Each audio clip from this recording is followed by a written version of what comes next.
This is the Millennial Gaze. Hello, everybody.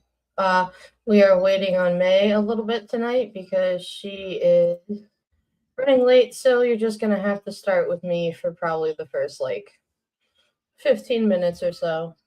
So I'll wait to do my first thing once a couple people roll in because I feel like it's pretty important to talk about. So, hello, how are y'all doing? I got a haircut probably for the last time in Lord knows how long because once you have a kid, you don't have time to do stuff like that.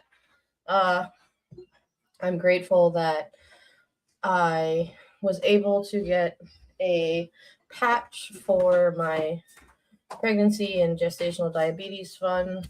Made it through my first day of monitoring my glucose and I lived, so that's always something that's something that I'm happy about. It's not as bad as I thought.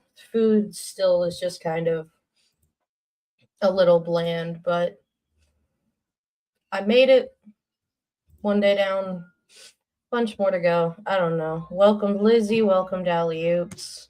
I love you guys too. So it's been a fun day. The Dow may be under 50,000 and Pam Bondi is bye bye. But before we get into her and the ooh, ooh, excuse me. Before we get into her and the Supreme Court ruling regarding, well, not ruling, they just heard oral arguments regarding birthright citizenship, there is something else I do want to talk about. Yeah, I feel that is also important. And this week, the Supreme Court also, before the oral birthright citizenship arguments, they voted to, I think it was like, oh, you know what? I'm just going to let the video play it. You'll see. News today from the Supreme Court. The justices ruled 8-1 in favor of a Colorado counselor who challenged a state law banning conversion therapy, I should say, for minors. It's a case that also had significant First Amendment arguments, and Justice Ketanji Brown Jackson was the lone dissenter.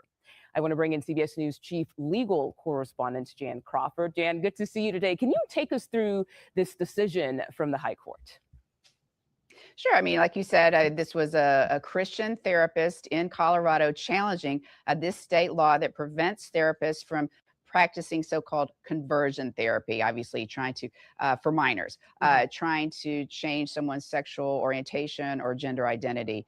She sued because she said, she's not trying to change anything, but it really limits what she can do in her practice, what she can say and talk to her clients about, because all she can do when a teenager comes in is to affirm their views. And so that violates, she said, her First Amendment rights to practice her religion and to speak freely. She lost in the lower courts. The lower court said that the state has a right to regulate medical practice. If this isn't speech, this is like the practice of medicine. But as you said, in that 8-1 decision written by Justice Neil Gorsuch, who's from Colorado, by the way, the justices really issued kind of a clarion call for free speech, saying that the First Amendment is a shield, as Justice Gorsuch put it in his opinion, against the government trying to make us all think the same way, and that this law, it would be applied to this therapist, violated the First Amendment. So it'll affect about 20 or so other state laws that will prevent them from applying them more broadly and try to target some of these therapists in this situation. Yeah, and I am kind of surprised by the 8.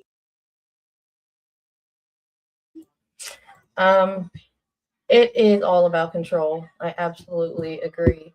And to me, it is just the fact that only one Supreme Court judge said no. That's what really pisses me off. Because I don't know if you guys know a lot about conversion therapy and like what it does. Because the CBS journalist was absolutely right when she said, like, this is about medical. This is not a free speech thing. And there have been constant, not experiments, there have been constant I can't think of the word. My brain is all over the day. Like there have been multiple studies. That is it. Multiple studies that like this is a science. This is science. This is not like some feeling where you wake up one day and you're like, I don't want to be a girl anymore. I think I'm gonna be a boy today. Like that's not how any of this works. And this shit is so dangerous. And they have documentaries on stuff about this where these kids will go to places like conversion therapy and they'll be there for like 30 days. It's basically like a rehab, pray the gay away bullshit.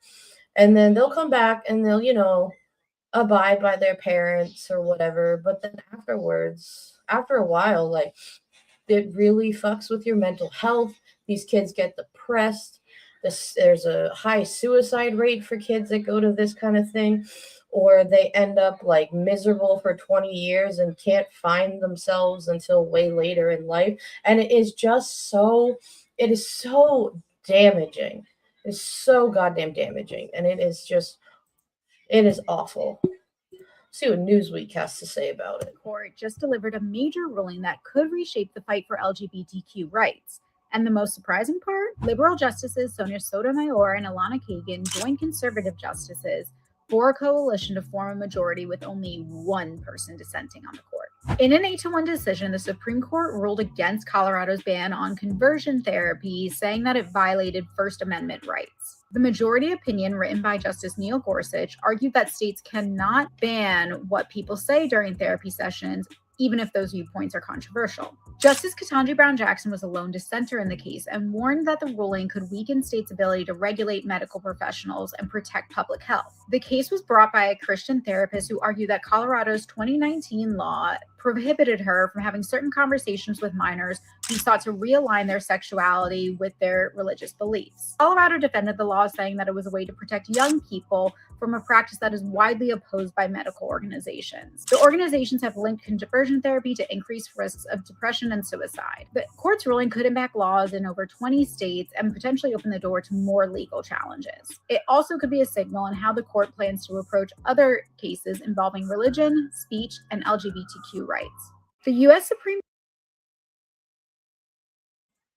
Yes, I 100% agree. It is child abuse. Call it out. Now, I learned at a young age, like 6th, 7th grade, when and I lived in a very conservative area, and I had friends that started learning like, oh, I'm gay.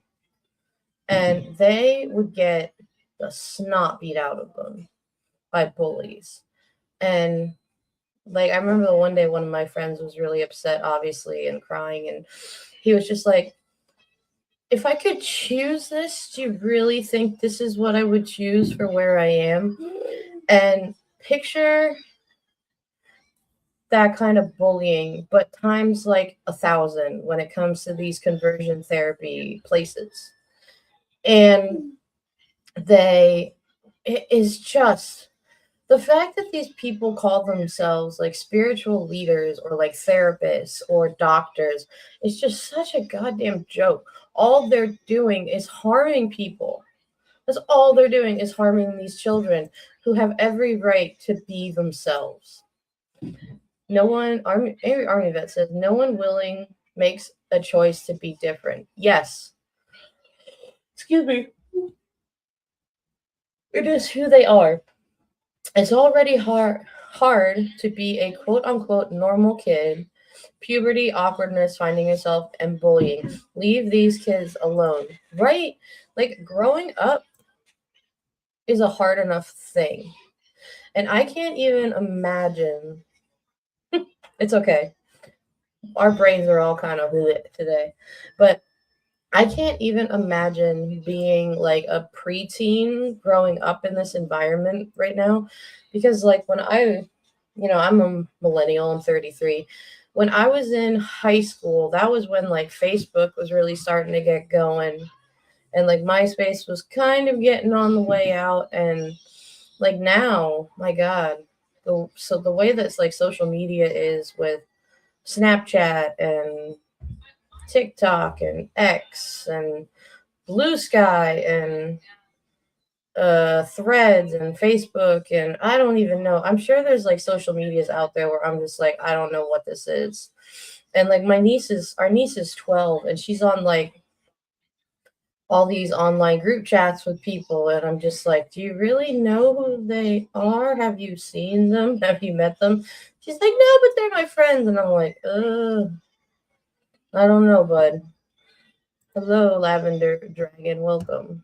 Yeah, it's just and then to go through that and then go through pedo weirdos, I think. Yeah, right, Jazzy is saying, why are adults so obsessed with trying to change kids? Let them live, let them learn about themselves. Yeah, they are pedo weirdos for the most part. It's just like,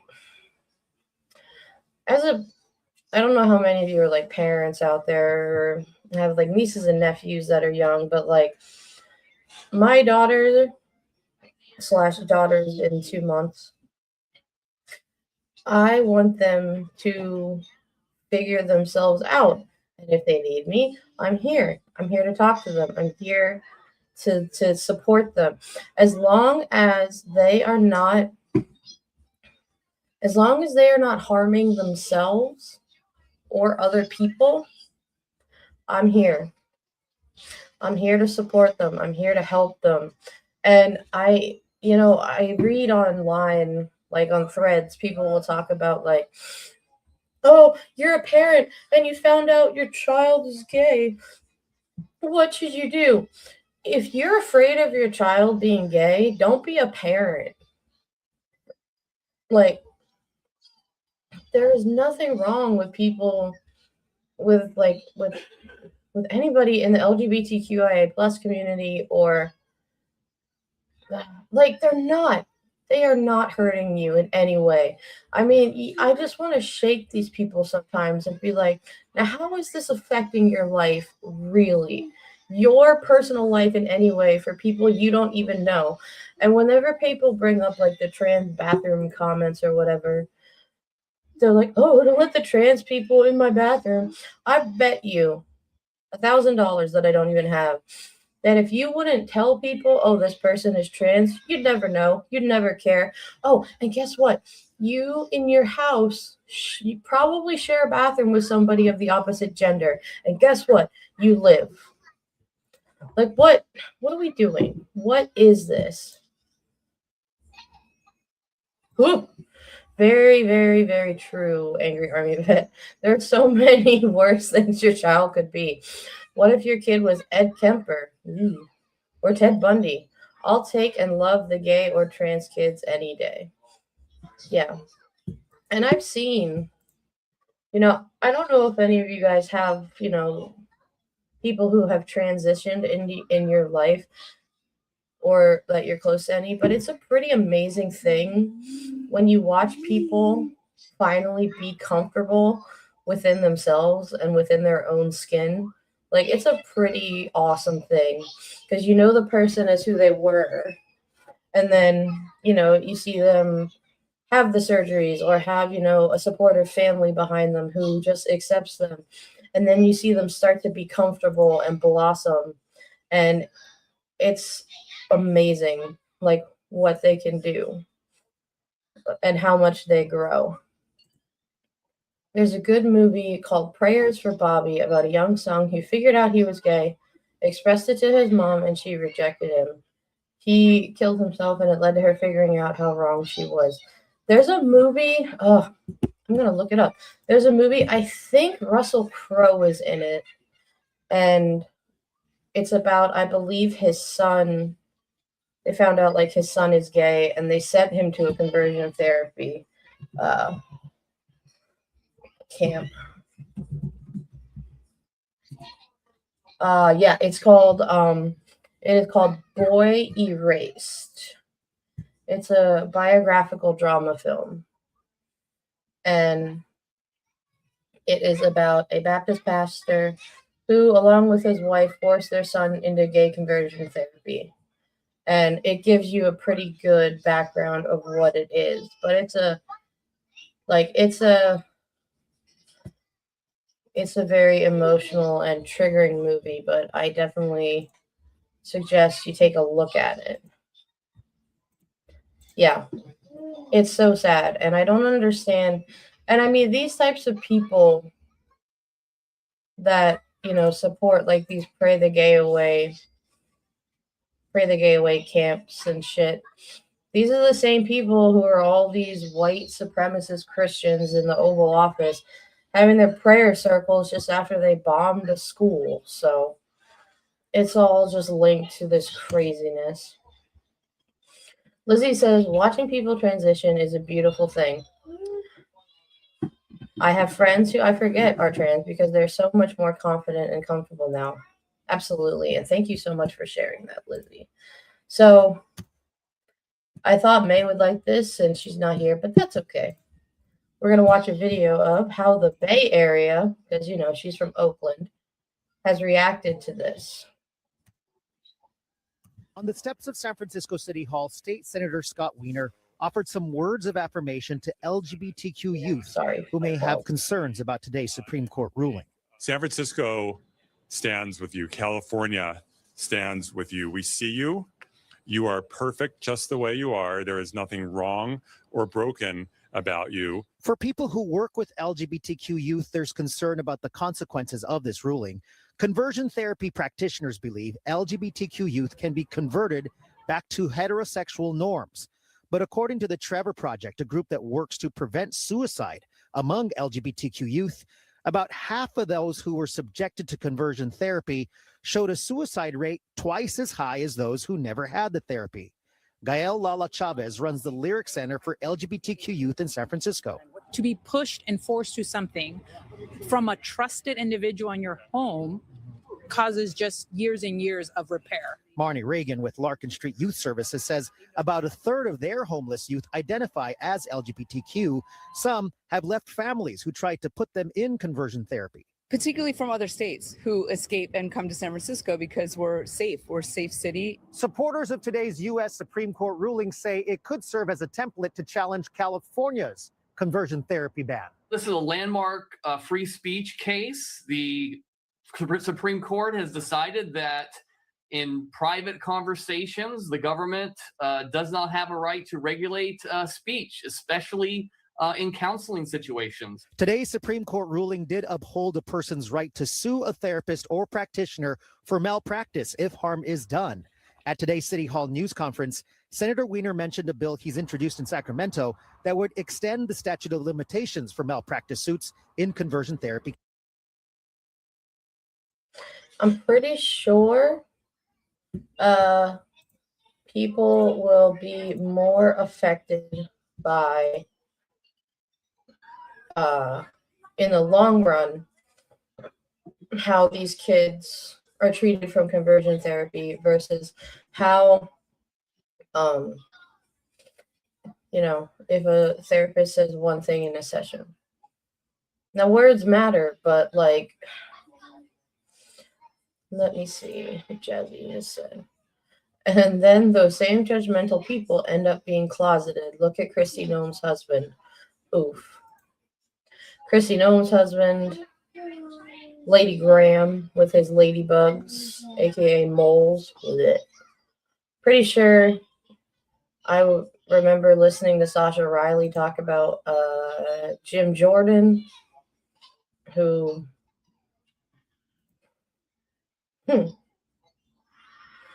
You're right, and that is the sad part. Let your Greek flag fly, be you, love you.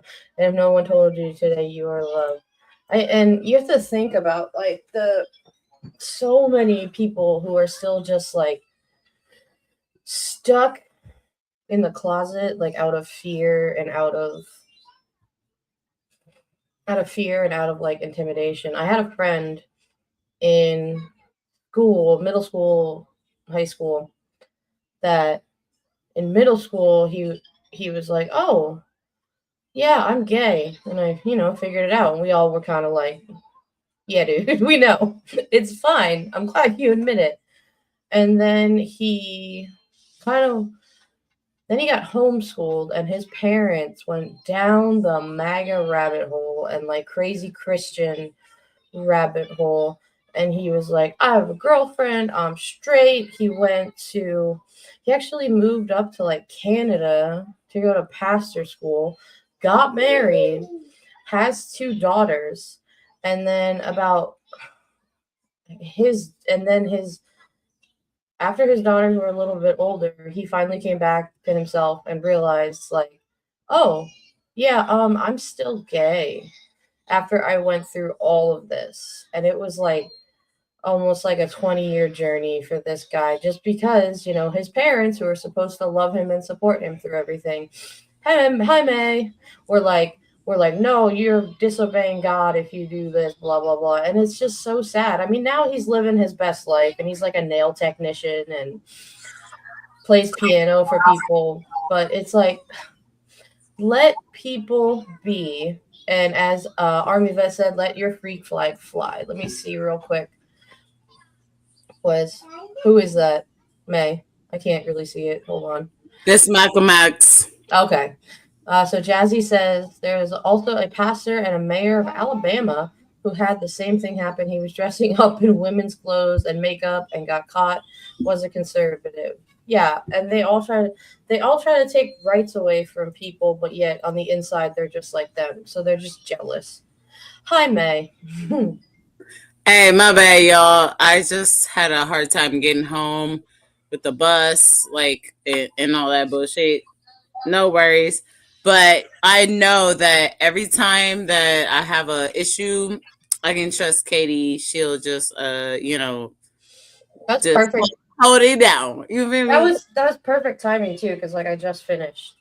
Oh my God. Okay. So see, you know how it is. This is one thing that I have to say about my homie Katie. Like, I always trust her to hold down the fort, hold down anything that I've been working on. I know that I can trust her. And so I hope that you guys all have somebody that you can trust, like a Katie, for real. I hope you guys have friends like a Katie, because you can't never have anybody better than a friend like a Katie, for real. Aww. For real. I want to highlight Alex's comment real quick. He says, putting kids in conversion therapy is like putting my dog in conversion therapy to be a cat. Yep, basically. Well, here goes my cat, Annabelle. Y'all know it. Hi, Marley. Hey, Marley. Hey, everybody. I'm so sorry for being late. My homie had her birthday party. I had a whole bunch of shots today. Actually, I had a great time. And can I just say something? Can I just be straight up? Can I just be straight up with you?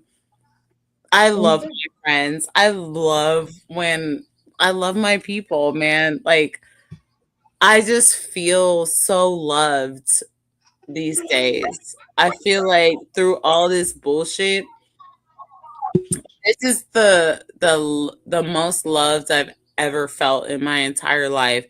This is the most empowered I've felt in my entire life, because of people like y'all and doing shit like this. You know what I mean? And so, yeah, maybe I might be a little tipsy, but hey, I'm having a good time. I feel joy. I cry sometimes because of how much fun I'm having. You know what I mean? And there's a difference there that needs to be acknowledged. And I think everybody should have that. Everybody should be vibing. You know what I mean? Like, why are we over here being a whole bunch of haters when we could be vibing? I just get jealous when y'all talk about what drinks you're gonna have, and I just daydream of the day when I can finally have a drink again through all this crazy shit.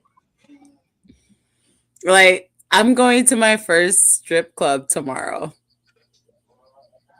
Oh my God. Oh, dude. I'm gonna let you guys know about that. I've never been to a strip club. I'm worried about pink eye, but I'm sure I'll be fine. But just don't touch your eyes unless it's right booty. after you. No Well, eyes with the booties. That's all yeah. I can do. So I But I saved. just want to experience like friendship and like hang out with my homies, and it's a buffet and shit. Jazzy, see, I'm curious about Jazzy because Jazzy comes out with some good one-liners. yeah, yeah, I mean, yeah. I've never been to a strip club, so Hey, so I'm gonna let you know how my first strip club time will be. But you know what? We come over here to this channel, to the Millennial Gays, on some real shit. Okay, we don't come over here on no raggedy shit. We don't come over here on some like, oh well maybe we should. Nah, we don't do no maybe shit. We do some real nigga shit. You feel me? Cause like honestly, this is fucked up, and I'm just so happy to be around a crowd of people like yourselves in the chat, and like and people like yourselves, okay? And as a raggedy ass leader, I know I ain't the best leader in all the world, but I know I'm a good one. I just really love you guys, and I promise you that I will not lead you astray. I'm going to make sure that you are going to be informed. I'm going to make sure that I take care of you and that I connect you with people that love you and that will get you somewhere that like makes sense, even if it's not me. So so always make sure to check in on any information, email us and stuff. And also I will say this, damn it, I fucking like get overwhelmed with emails and all sorts of shit all day every day, and it's so hard for one person to do it. So just be patient, but I swear to God, on my mama, I will get back to you. So just know that. All right. So before we go into Millennial Minutes, I want to address some of these comments. Lori says she's been to one, which was in Canada, full male nude. Oh my. let me just use the ladies' room. I haven't been able to do that. Be right back. And Jazzy, I've never been. I definitely would not like pink eye. Gonna leave pissed off. I don't think I've ever had pink eye. And I mean, I know it's not fun, but yeah. Marley says strip clubs ain't my thing. They have good buffalo wings, though. Right. Angry Army Vet says strip clubs are fun and typically the food is great. Watching all the dumb dudes wishing they could take the ladies home. Right? I don't know. Maybe I'm just. I'll watch. I don't think I've even watched like Magic Mike. I don't know. I'm just one of those weirdos where stuff like that not that appealing to me. But hey, if that's your thing, no judgment. Go out, have fun, have some yummy food. Let your, as Angry Army Vet said earlier, let your freak flag fly. As long as you're not harming yourself or others in any way, you be you, boo. That's just my philosophy on life. Maybe I'm weird and old-fashioned. I don't know. Hello, Harley. Welcome. Who is trying to get in touch with me? All right, you ready? I am so ready. Oh, Lavender Dragon says that you are a super fun girl. Love talking on Discord last night. Live streamed the strip experience. Right. Man, I'm just a real ass person, and if you don't like it, then I'm not gonna sit here and play these dumbass games with these people.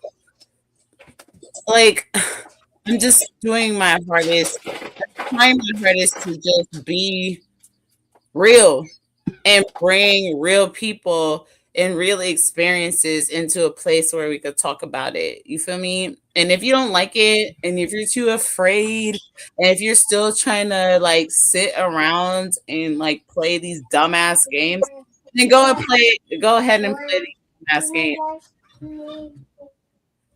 Right, Emma? I get you. Yeah, she said it. She said it.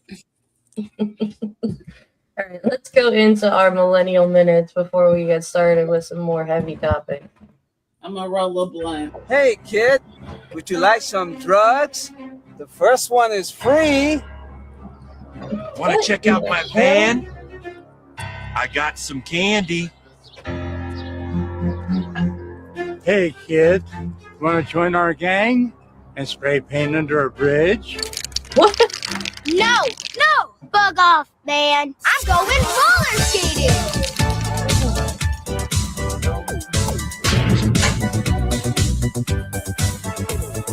I want to be addicted to roller skating, not crack. What the hell? If we roller skate today, we will go to college tomorrow. Prison is full of people that have never roller skated. I'm Brad Armstrong, owner of Roller Kingdom in Reno, Nevada, keeping your kids off the streets since 1999. I say no to drugs.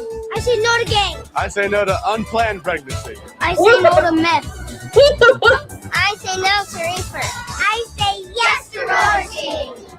Man, this Roller Kingdom is really putting us out of business. You said it, man. This deal sucks. But you know what? Maybe we should give up this life of crime and start roller skating!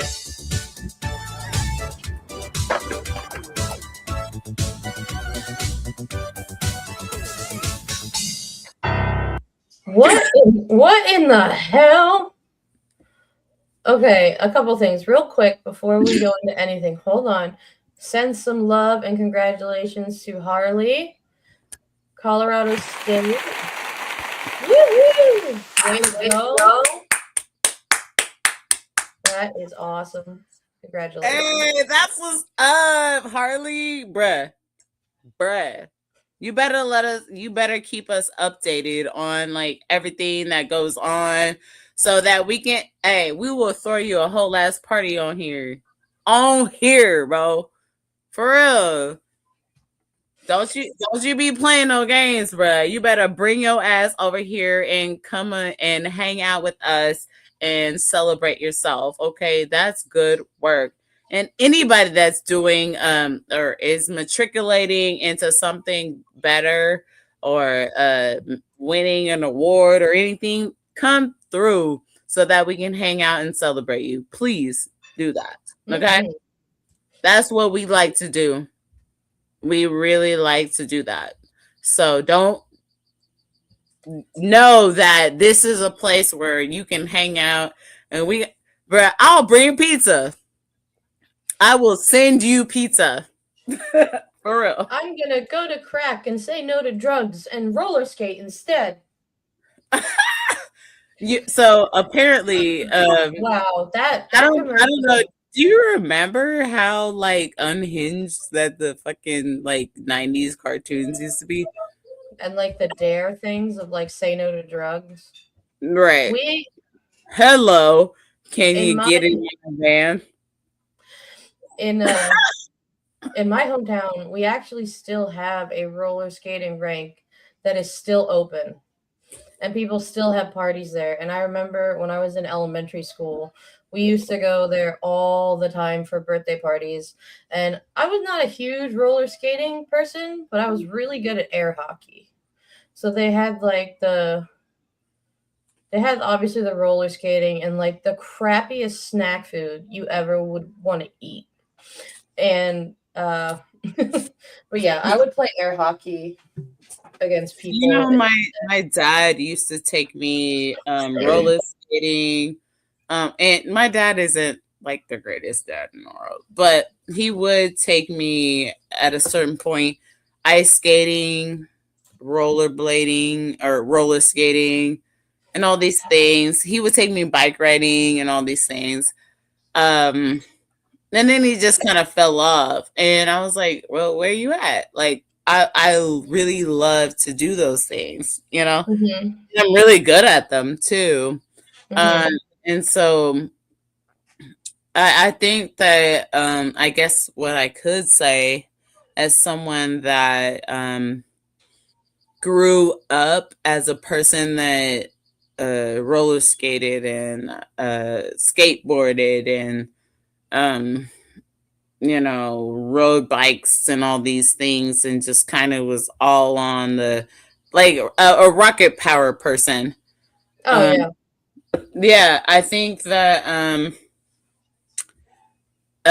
especially if you are a father of a little girl like me, take them out to go fucking roller skating, dude, or skateboarding or bike ride. Teach your daughters how to ride a bike, dude. It's one of the best things you can ever do to a little girl. I had so much fun, and then when I got up, I was like, "Oh shit!"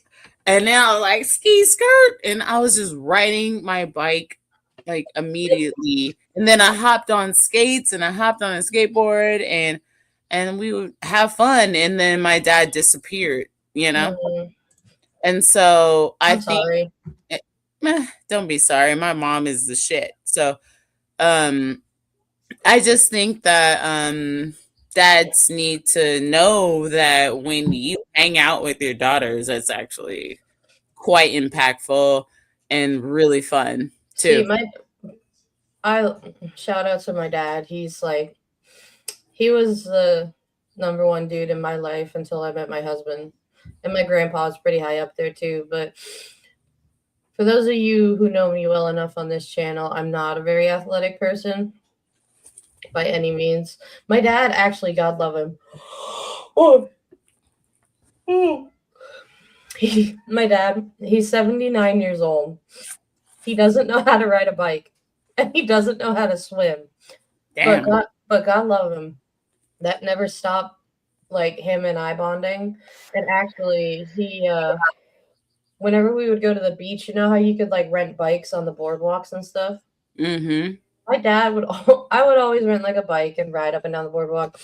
And my dad would go with me, but he would always find like alternative bicycles that weren't really bikes. And we would find him like this giant tricycle for him to ride.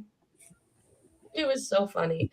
But like I agree, it's important for fathers and daughters to bond. We would bond more for like movie nights and stuff and have like our silly traditions and whatnot. Like when there was a night that my mom would be out of the house for one of her crazy meetings she was in, we had a surround system at my parents' house, like for TV. So we would crank that. We would crank that shit and feel like we were at a fucking movie theater.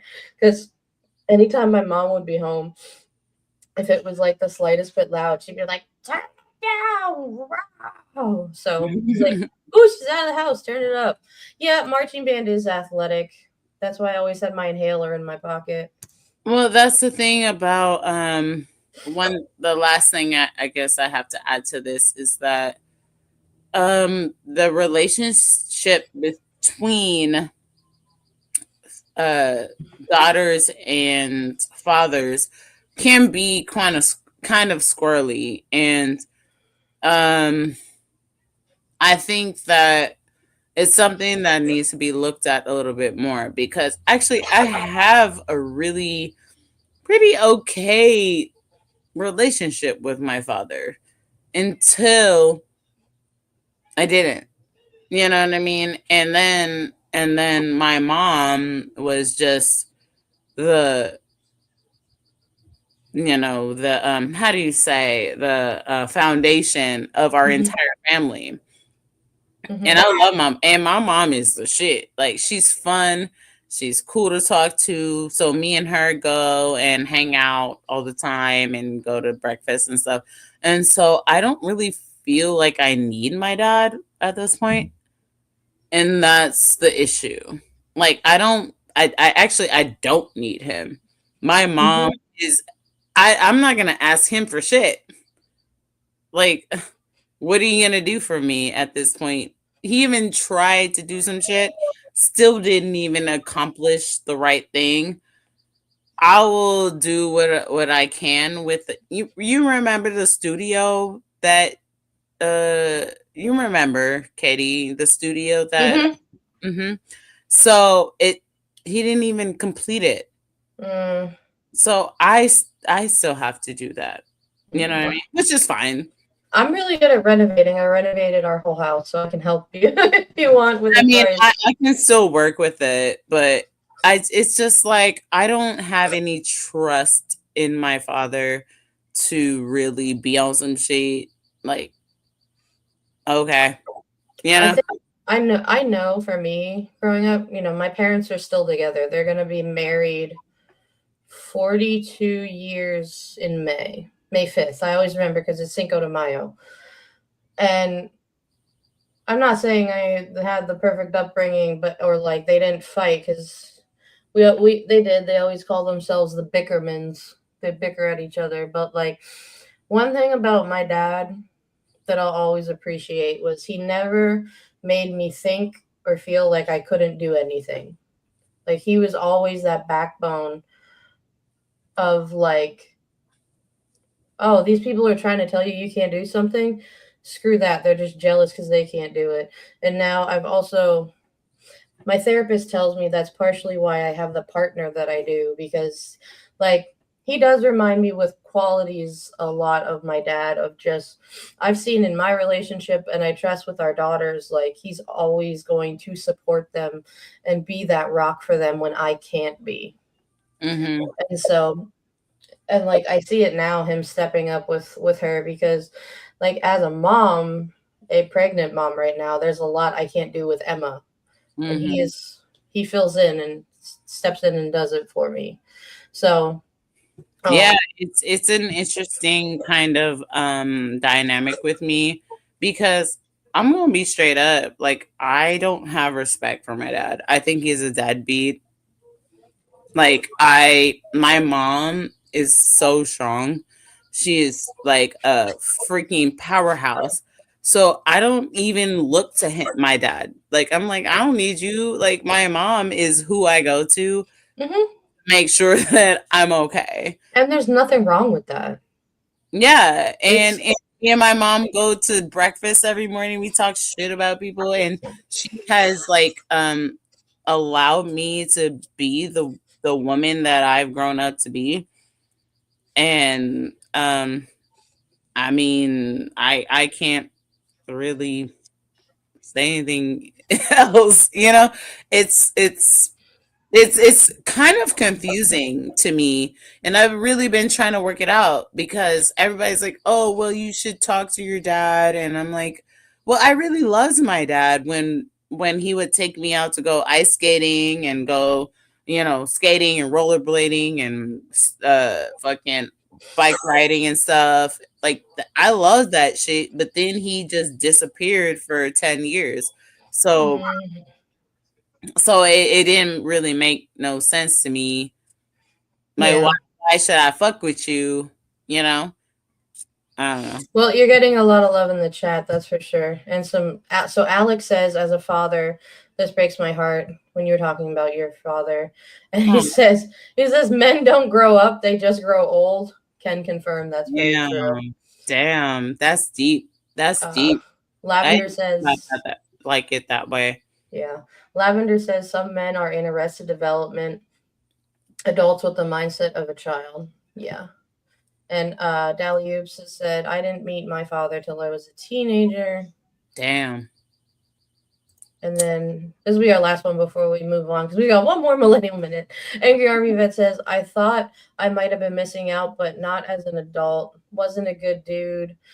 I believe myself and siblings are better off, made us who we are and stronger because of it. Yeah. And yeah, it's their loss. Like, as a parent, I agree. Like, I could never do that ever. Right. So, right. All right. Yeah, I agree with that. All right, let's get through this last one more. Okay, this actually really upset me as a Black woman, as a pretty Black woman. Let me know what you guys think about this, because I actually kind of cried a little bit. Just go ahead and play it. Are these Hollywood stars still facing scrutiny for wearing these hairstyles? You don't have to show up with a silk press to every event because that's what is palatable for people. What are goddess braids? And why has actor Chase Infinity sparked online discourse after wearing them at the Oscars? The one battle after another star was one of many stars to grace the red carpet, wearing a Louis Vuitton dress complete with lilac ruffles. I was jumping off the walls. I was so excited. However, the actor's hairstyle has gone viral after an E! News correspondent described it as undone. She wore intricate boho braids, also known as goddess braids, and the correspondent wrote, "It's this awesome, almost undone hair paired with a done dress. It actually mirrors the ruffles on the dress." The comment sparked a wave of discourse online, with fans chiming in with their thoughts. "The braids are very much done, honey," one wrote. Another added, "I think she was trying to compliment her, but was just uneducated about black hair culture. Ignorance TBH." However, others jumped to the correspondent's defense, adding, "Boho knotless braids are supposed to be loose or undone. That's the desired effect. I don't think this was a microaggression." Chase has spoken out previously about the importance of showcasing her natural hair. You don't have to show up with a silk press to every event because that's what is palatable for people. I think it's important to showcase our hair and the versatility of our hair. However, this triggered a wave of criticism from fans, with one calling her out for being biracial and saying she does not represent Black America. Chase isn't the only actor to face scrutiny for her hairstyle. Back in 2015, Euphoria star Zendaya wore a Vivienne Westwood gown to the Oscars and styled her hair in locks. Fashion Police host Juliana Rancic criticized the look, saying, "I feel like she smells like patchouli oil, maybe weed." Zendaya clapped back to the comment on X, writing, "Someone said something about my hair at the Oscars that left me in awe. I was hit with ignorant slurs and pure disrespect. To say that an 18-year-old young woman with locks must smell of patchouli oil or weed is not only a large stereotype, but outrageously offensive." I just like to see positive things and positive reinforcement. So, I wanted this to be a positive experience, people to learn from it, people to grow from it. While opinions remain divided, the moment has reignited an ongoing conversation about how Black hair is perceived and the importance of understanding the culture behind it. I'm sorry, why is it any of these people's goddamn business? Like, they're all fucking gorgeous powerhouse women. Lizzie says, "I love seeing goddess braids. Y'all are so gorgeous with them." And Marley says, "People are just jealous of our texture." The silk press in the spring, summer with humidity. No. Braids all day, and they are beautiful. Be Black and beautiful. The versatility of Black women, and there is something to marvel. Fuck them. Right? Their hair, I meant. Yeah, we got you, girl. Like, I don't... It's like these people are trying to be... I know I'm a pretty Black girl. Mm-hmm.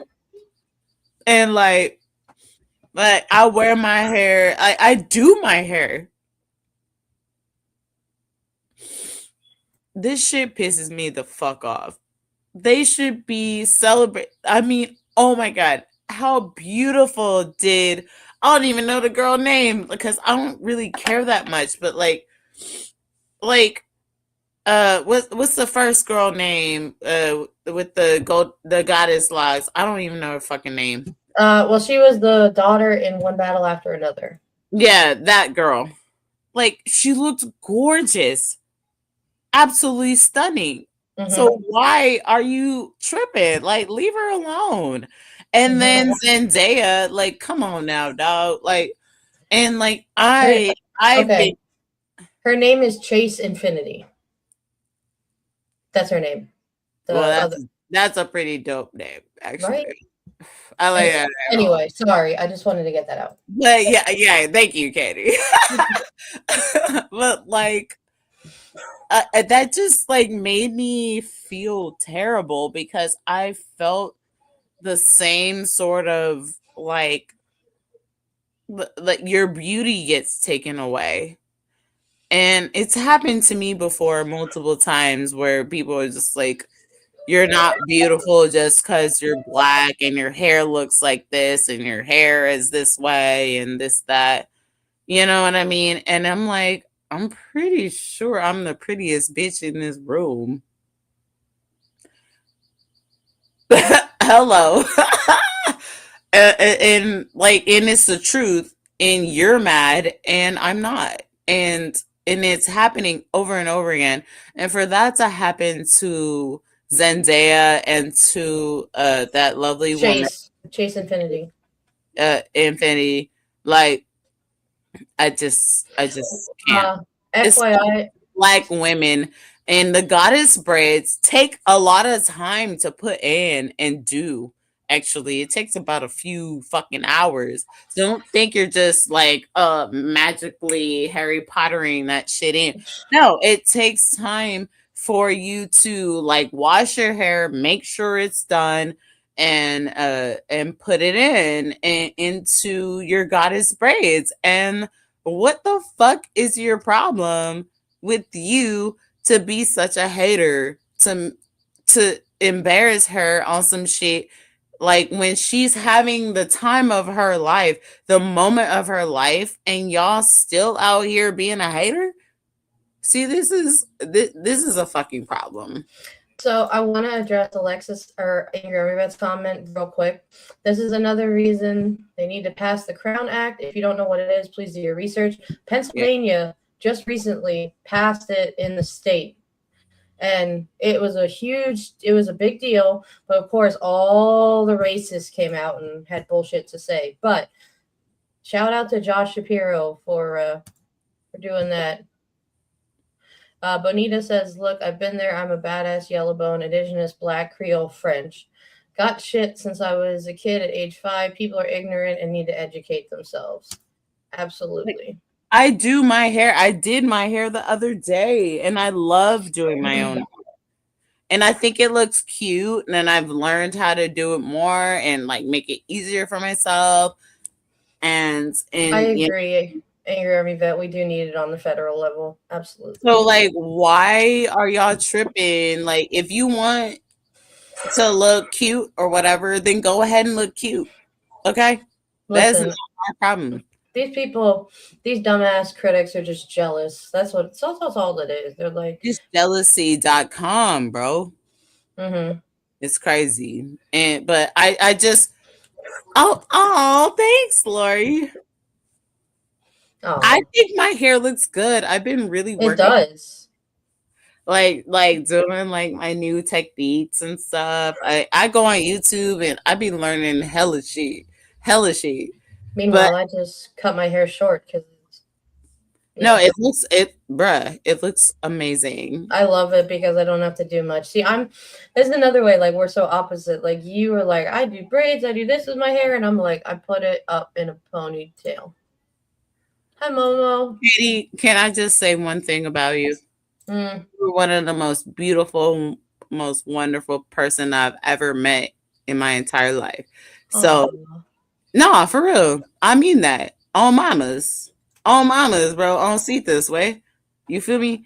You are one of the most dopest people. I have never had any person come up to me just out of sight and just be like, hey, can I hang out with you? You know what I mean? Like, I'm like, sure. Yeah. And we just ended up being sisters. And so, hey, if anybody but got a problem with Katie. Oh, no. But I need that. I needed to hear that. It's been a rough week. I needed to hear that. Bruh. If anybody got a problem with Katie, you got a problem with me. You feel me? For real, all mamas. Like, I'll pull up on you. If you got a problem with my homie Katie, I will pull up on you because I'll make sure that's my sister now. And I just love this community so much. So y'all make sure you like, comment, share, subscribe. You feel me? All right, let's get into it. Let's go. Trump dates. President has just released a very lengthy open letter to the American people ahead of Trump's speech tonight, and it is a direct attempt to shape how Americans are seeing this war. In the letter, he claims that Iran has, quote, never initiated a war in modern history, and says the country is being falsely portrayed as a threat for political and economic reasons. He points directly at the United States, arguing that the massive U.S. military presence around Iran is what is actually destabilizing the region, not Iran itself. He also goes back to history, calling out the 1953 U.S.-backed coup in Iran, support for the Shah, and backing Saddam Hussein as the root of deep distrust between the two countries. He uses Trump's own words against him and asks the following, quote, exactly which of the American people's interests are truly being served by this war? Is there any objective threat from Iran to justify such behavior? Does the massacre of innocent children, the destruction of cancer treatment pharmaceutical facilities, or boasting about bombing a country, quote, back to the Stone Ages serve any purpose other than further damaging the United States' global standing? The letter says that Iran pursued diplomacy, reached agreements, and notes that it was the United States that withdrew and escalated tensions, launching attacks during the negotiations. And here's one of the most striking warnings in the letter. He says, quote, attacking Iran's vital infrastructure, including energy and industrial facilities, directly targets the Iranian people. Such actions carry consequences that extend far beyond Iran's borders. He goes on to argue those consequences would mean greater instability, higher economic costs, and long-term resentment. The letter also accuses the U.S. of acting as a proxy for Israel, saying that Israel is pushing America into war to serve its own interests. And then it asks a direct question to Americans. Whose interest is this war really serving? Is America first truly among the priorities of the U.S. government today? He asks. He says, quote, observe the many accomplished Iranian immigrants educated in Iran who now teach and conduct research at the world's most prestigious universities or contribute to the most advanced technology firms in the West. Do these realities align with the distortions you are being told about Iran and its people? He ends by urging Americans to look past what he calls the machinery of misinformation and says the world is now at a crossroads. The bottom line, this is Iran making its case directly to the American public just hours before Trump addresses the nation. Now, let me be clear. Obviously, this is Iranian propaganda, just like Trump's posts are his propaganda. And Iran has committed horrific crimes against its own people and others via proxy groups. There's no denying that. But it shows you how bad of a place that we're in right now when Iranian messaging aligns much more with the facts we're seeing in independent reporting than Trump's constant claims that Iran is begging for a ceasefire and about to make a deal. Spread the word. Listen to the. What do you think about this, Katie?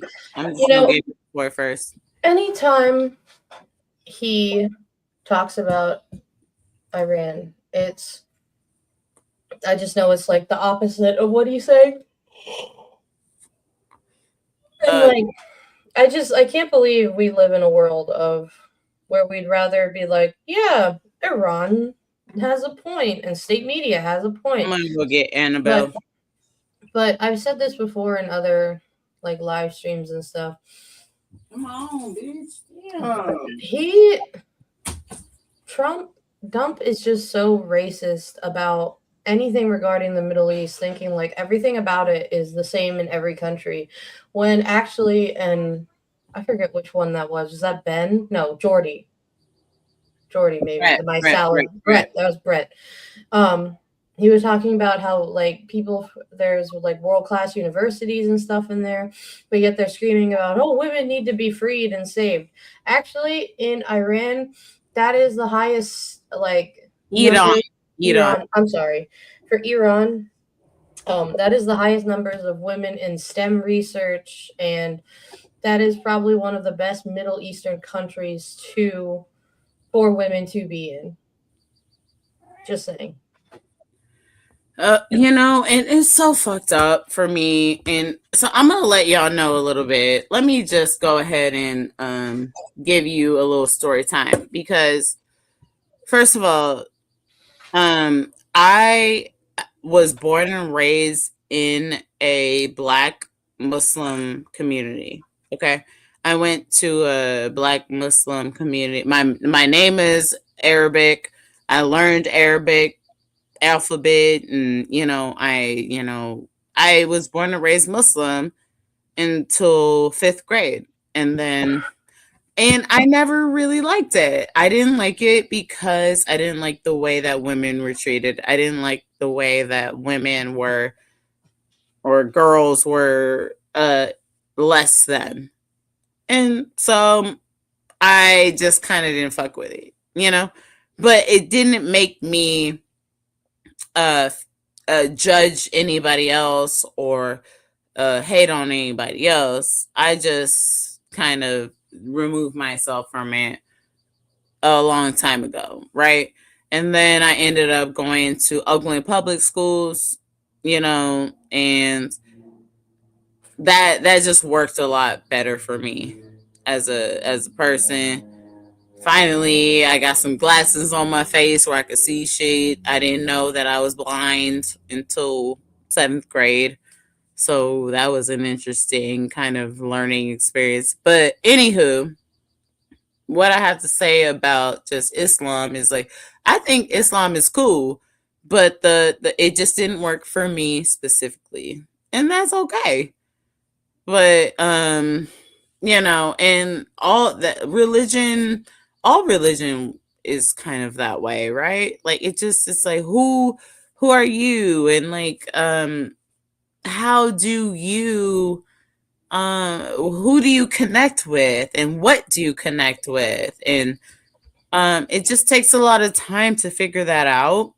And I think people need to have more grace and actually have more courage to maybe like think that like this just doesn't vibe with me. I grew up in this sort of vibe, but like this situation that I'm around, that I'm surrounded around, this ain't my shit. And it wasn't for me when I grew up in a Muslim community, because women and girls were just supposed to be submissive. And I didn't like that. And I knew that from a young time.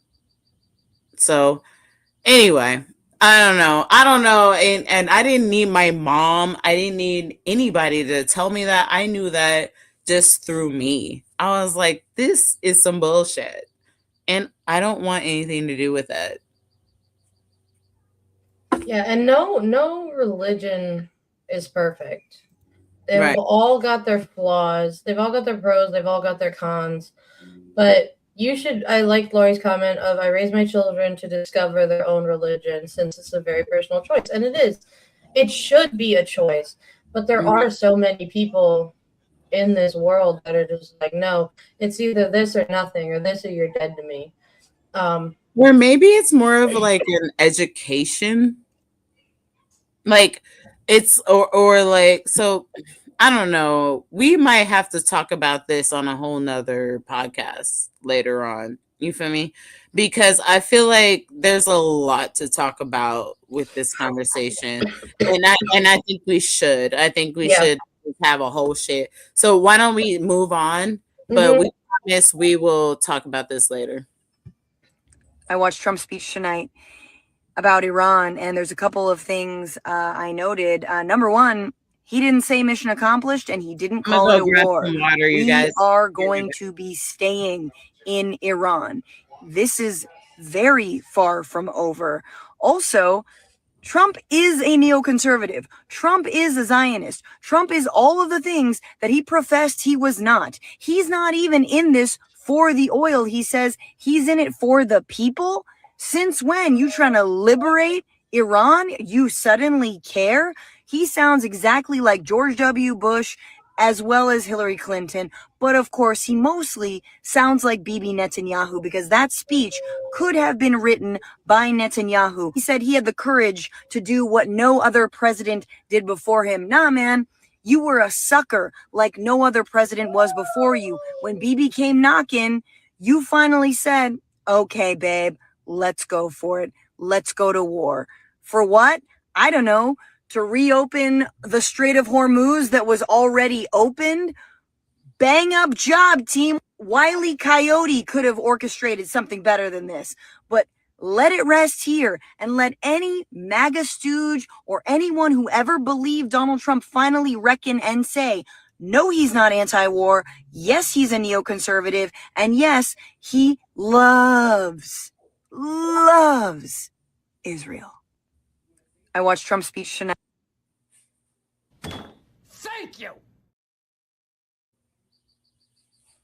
I mean, what else is left to say? If you watched that speech last night and you still have some brain cells left, good on you, because like the whole time my husband had on something else on the TV, so I was like, I don't want to freak him out, so I put it on my phone, and like I had a headphone in, and I was just yelling like to my phone about like I was just saying things like, "No, this is bullshit. No, no, what?" And he's like, "He's talking about that, isn't he?" I'm like, "Yep, yep." Like everything, it's the opposite. It's not legal. It's the opposite. Just like it was, and he was like, I swear he was like drunk when he was up there because I can't deal with that shit. I really can't. Right? I want my time and my brain cells back. It's going on that class action lawsuit we're filing. Yes. Let's go. Dude. Nice. Dude. So I just unpacked a new package of Dark Angel. I'm so sorry. I just have to interrupt everybody right now. Dude, this is a Millennial Minute. I don't know if you guys have ever played this game. Is that Jessica Yes. Alba? Yes, it is Jessica Alba. Good on you, Katie. This is one of the best video games ever. Dude, and my shit wasn't working. But hold on. I'll be right back. I'm right here. Angry Army Vet's talking about class action lawsuit. I have a theory going with a bunch of Lemon Legend friends of, and I think Maze talked about it too, where I said that we should all sue the government for $1 million. So I got 2 now. Nice. But this one wasn't working. This is the one, it would just kind of linger on the game. But I have this. So now what I'm going to do is take the new disc and put this in there. And guess what? I got a complete... Dude, I can't tell you how happy I am right now. Come on, you guys never played the Dark Angel video game? I know there's somebody that did. I was never a PlayStation person growing up. I was always Xbox. Oh man. Xbox and Nintendo. Dude, so my brother had the Xbox, so it was only Halo and like Fashion Frenzy or Fun Frenzy. All right, you go ahead, play that. A judge has just blocked Donald Trump's executive order that ended federal funding of NPR and PBS. Done. The judge basically saying that it's unconstitutional. This happened just moments ago, ending the federal funding, that executive order that Donald Trump did for National Public Radio and Public Broadcasting Service. He said it is unconstitutional. It's a 62-page opinion. The district court judge, his name is Randolph Moss. For the District of Columbia, he was appointed by President Barack Obama, and he called the executive order unlawful and unenforceable. He noted that the judge order Tuesday precluded Trump's administration from terminating any direct or indirect funding of NPR and PBS pursuant to the May executive order. Okay, so this is a lesson for the rest of the broadcast networks, even the ones that have a lot more money than PBS, right, or NPR, to fight, to stand up. Because, let's see, one of the attorneys for Theodore Boutros, attorney for NPR, called the ruling a significant victory for the First Amendment and freedom of the press. So stand up. Don't back down. Don't be afraid. And congratulations for this win. This administration thinks that they're a monarchy. We have to show them otherwise. They're public servants and should act as such. We'll give you more details. You know, I want to know, you know how like the different judges have ruled like against them with a lot of this stuff. I want to know what they're actually following, like abiding by, and what they're not. But I doubt it's any of it. Bruh. You already know they own some bullshit, bro. And yes, that's the exact question you should want to know. But it's not like rocket science. They own some bullshit. They're on some bullshit and nobody's doing anything about it. That's the problem. Nobody is taking any action about stopping them. And they know that nobody's going to do anything about it. They know everybody's just going to sit and watch them fuck shit up. And all we're going to do is sit here on a podcast and talk about it. That's all we're going to do. That's like when Dawn had Hakeem Jeffries on today, and like myself and my husband were just like, oh God, why? Sure. Okay. We can talk ourselves blue into the fucking face. We ain't gonna do shit about it. Honestly, what I've noticed is that everybody's scared. Yeah, that's a pretty accurate assessment, for sure. Oh boy. Hold on. Judges and justices, they always want to show that they're independent. I don't care if Trump appointed me. I don't care if he doesn't make any difference to me. I'm voting against him because they want to show their independence. You know, stupid people. Republicans, judges, and justices, they always want to show that they're independent. I don't care if Trump appointed me. I don't care. Hold on. Anytime I see him on my screen, this is what I think. I have fucking had it from top to bottom. Just saying. I'm so tired of his voice and his face and the people behind him just clapping and barking like seals, like they're just trained animals in a fucking zoo. I'm sick of it. Yes, this is a good one that we need to just go ahead and run. Hey, everybody, I know this is a unorthodox ass channel, just like the millennials are. Can I just explain something real quick? Because I feel like we have a few new people in our midst here that may have been in and out. And I just want to, first of all, say thank you guys so much for being here. Please be sure to like, comment, share, and subscribe to our lovely channel and our lovely community. We really out here on some real shit. We are really trying to reach out to the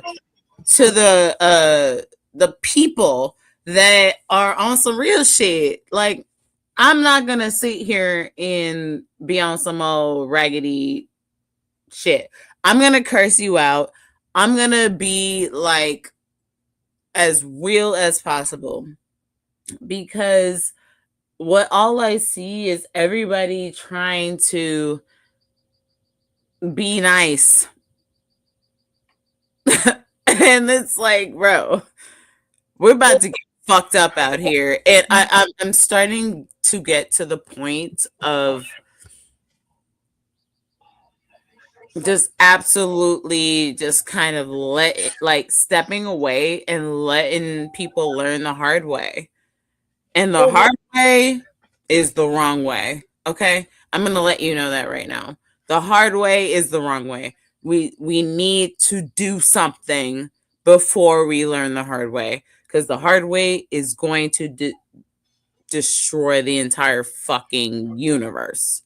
The entire, like not even just Earth, like Mars and the fucking moon and everything. Everything's gonna get fucked up because humans can't seem to get it the fuck together. And I've seen it, and I don't want anything to do with it. Here's my question. Why in the hell would we even be nice? Because it's not like the other side is doing anything to care about any of us.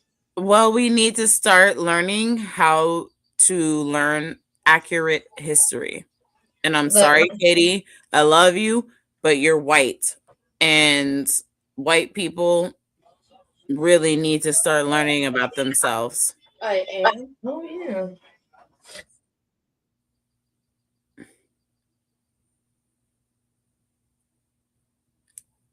Well, did she do that or did the Okay, so I have a button on my mouse that What? for some okay, I have listen to this. I have a button on like the side of my mouse that will take me back a page. bruh? And like I clicked it by accident at like the worst possible time. I was like, dude, where did I go? I'm dead. I was like, I know she did not do that shit on purpose. I didn't. That was hella. Right? Oh my god, I'm offended. No, that was pretty. I was like, I know this. I know she did not do that. Okay, now that was hella funny.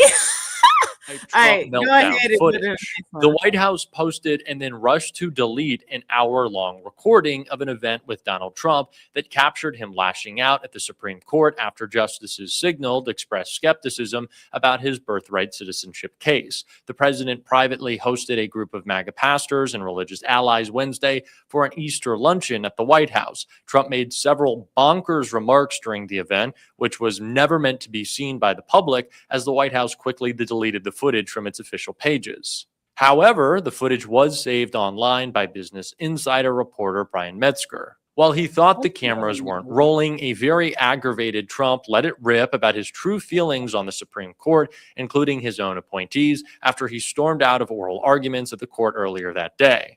Republicans, judges, and justices, Trump began, they always want to show that they're independent. I don't care if Trump appointed me. I don't care. If it doesn't make any difference to me, I'm voting against him, Trump said, visibly annoyed, because they want to show their independence. You know, stupid people, Trump complained. So Trump spent yesterday melting down because he has no control. That is the essence of what's happening in this administration.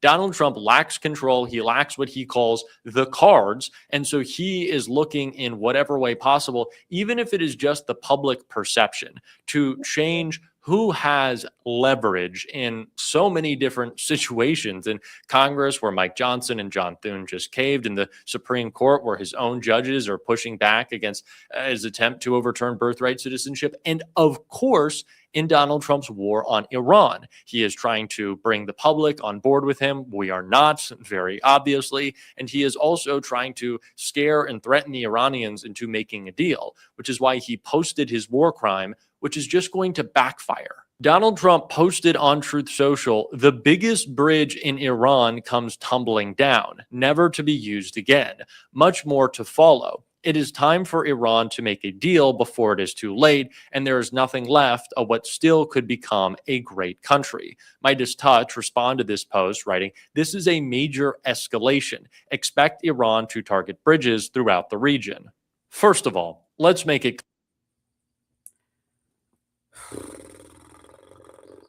What do you think about that? I think about the clip from, I think it's the Green Mile, where the guy goes, "I'm tired, boss." That's what, and apparently my daughter is howling like a wolf in the other room. But Is like, the yeah. Green Mile, with Tom Hanks? Mhm. Oh my God. It's a great movie. I love that movie so much. I love that movie so much. You know, Tom Hanks went to my high school. Yep. Yeah. Skyline High School. Hey. Anyway, but yes, continue. I'm just. Are you guys like tired? Yes. I just feel so like fuck it at this point. Like if I'm gonna be straight up with you, as my millennial ass age, I don't give a fuck about what anybody else got going on at this point, because Same, Marley. I agree. it's just like, for me, I've been doing my hardest to help people, and I still do, but I don't know, man. Like, this is some old fuck shit, and I'm not really willing to entertain it anymore. You know what? I want to see how fucking far this shit can go. I'm getting like to like Joker status. Like, let's see a smile on that. I'm about to start getting demented at this point. Y'all gonna drive me into some to some old Joker shit. Hold on. Let me show it to y'all. I did it this last time, but this is what I'm about to start getting into. Like pimp suit, demented type shit. Because y'all have given me nothing to look forward to. Maybe I should just go on the dark side. Because look at these.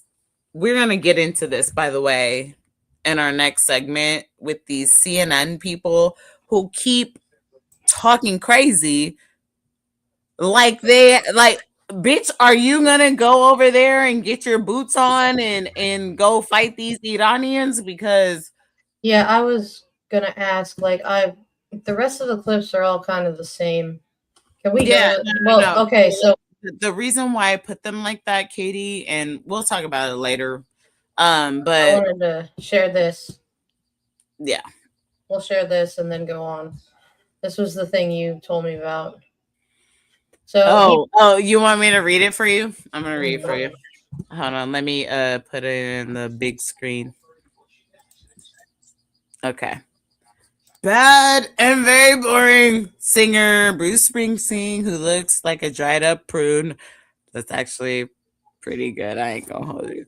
I ain't never heard a dried up prune before. That's pretty good. Who has suffered greatly from work of really bad plastic surgeon, has long had a horrible and incurable case of Trump derangement syndrome, sometimes referred to as TSD. The guy is a total loser who spews hate against president who won a landslide election against the popular vote, all 7 swing states and 86% of the candidates across America. Under Sleepy Joe and the Dems, our country was dead. And now we have the hottest country by far anywhere in the world. My God. Should boycott, capitalize everything, boycott his overpriced concerts, which suck. Save your earned money, America's back.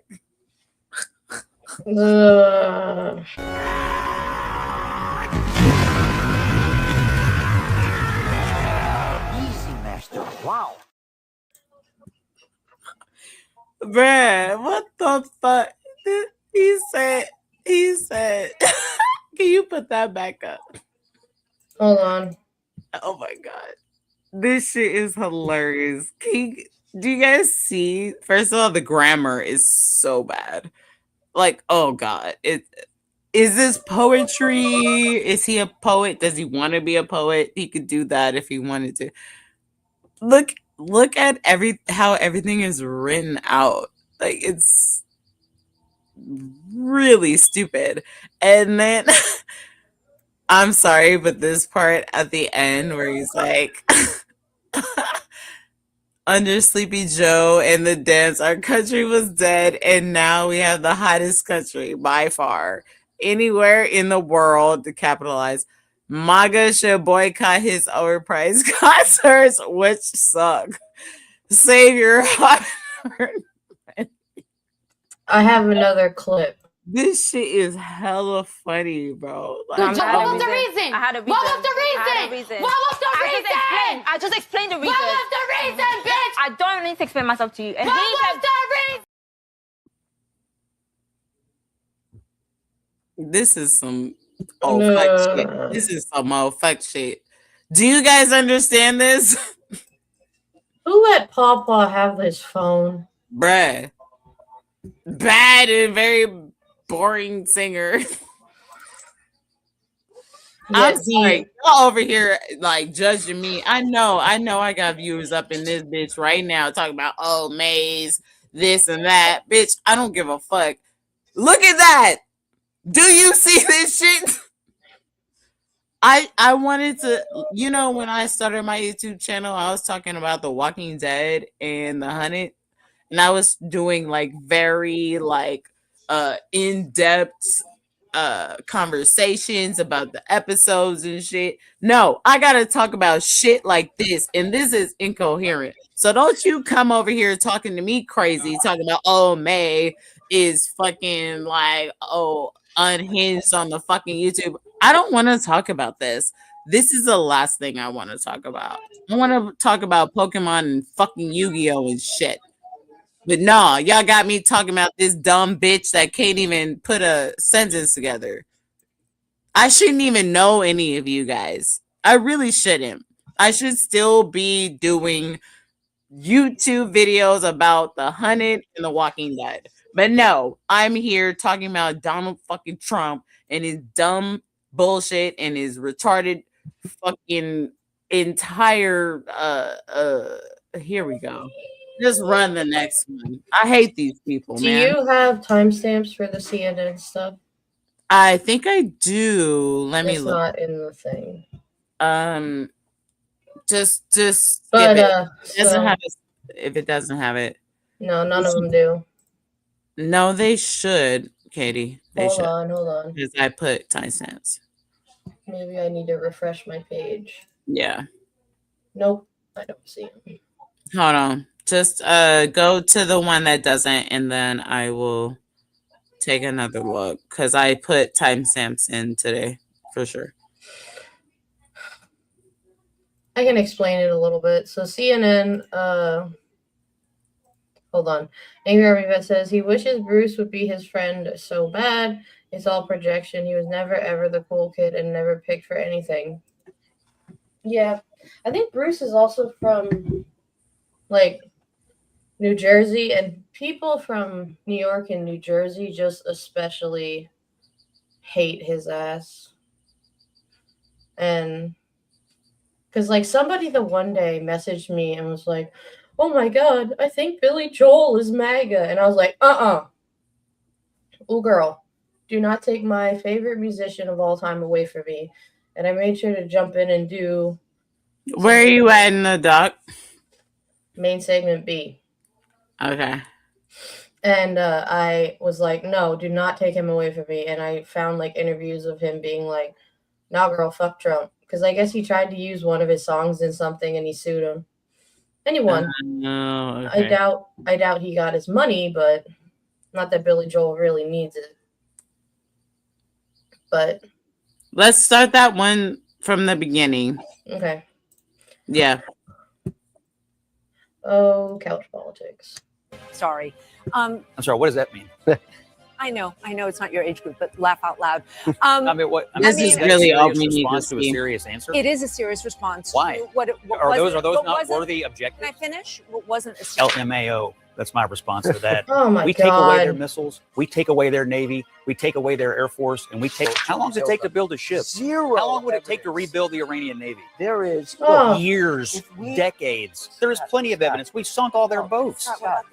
Scott, we're saying that we have had 13 bases in the region effectively and significantly reduced. The point here, Scott, but wait, I'm just going to make just one small. What is going on here with the president and these types of comments? Ron's denying it. I don't even know who he's referring to here. Hello, everybody. Guys, we got a good one in store for you today. He's back. We got Scott, lick you from your head to your toes, Jennings. I just love that no one respects this idiot. Check this out. Let's get into this segment and we'll talk about it. This poll is a lot of bad news for President Trump in terms of how the American people view this war. And it's also, I think it shows that the president tonight is speaking maybe a little too late. Americans have calcified how they view this war, and in fact, it's getting worse for him. I think that, what's largely believed to be happening tonight is President Trump is going to use this opportunity to pressure NATO to help us out more, right? Where's our speech? Where's the speech to the American public? We are more than a month into this war now, telling us what the mission is, what the plan is, why we're there in the first place. He never did that. All right, and he Katie, talks a you lot got about it? this war, but he's talking.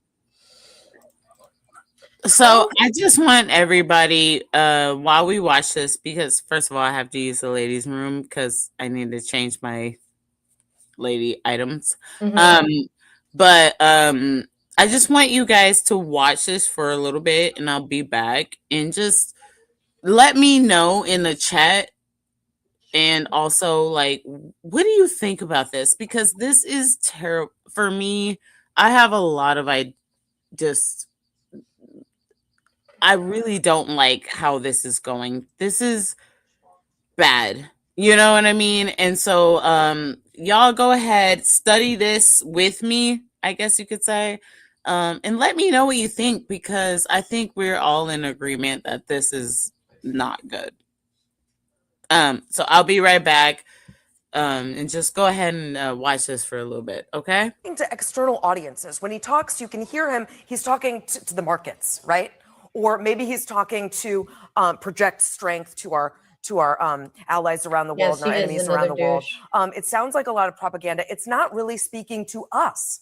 And so it doesn't sound like he cares that 70% of the American people don't want boots on the ground. It doesn't sound like he cares what public sentiment is over this war. Now, that is his right to not care and do what he wants.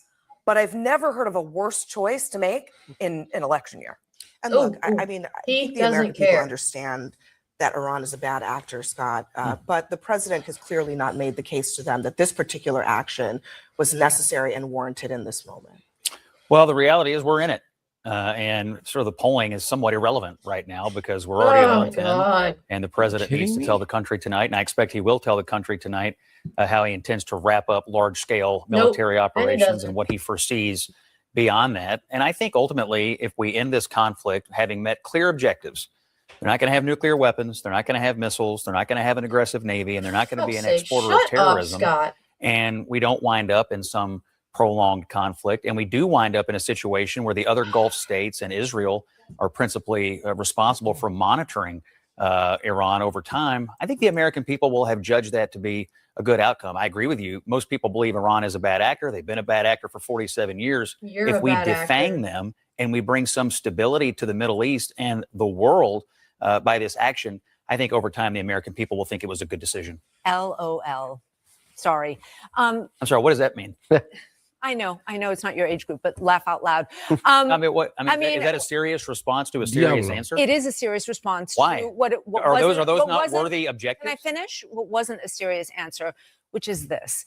The last thing that has been brought is stability to the Middle East. What we have seen, in fact, is a chaotic incursion, misadventure into Iran, which has led the entire region to be inflamed with no end in sight, with the president actually now changing the goalposts, saying that, well, we're just going to cut and run and let the Straits of Hormuz be sorted out by somebody else. Listen, every single president had in their binder war games, knowing that this was going to be the end result if you did what you did. President Trump chose to do this, and now he's changing what the metrics of success are. This is a disaster for the region, and it has been a disaster for the American people because they have had to pay for this war. LMAO. That's my response to that. We take away their missiles, we take away their Navy, we take away their Air Force, and we take away their capability of getting nuclear weapons. They have missiles that can reach. Shut up, Scott. Dude. How has nobody at CNN punched him in the face? Dude.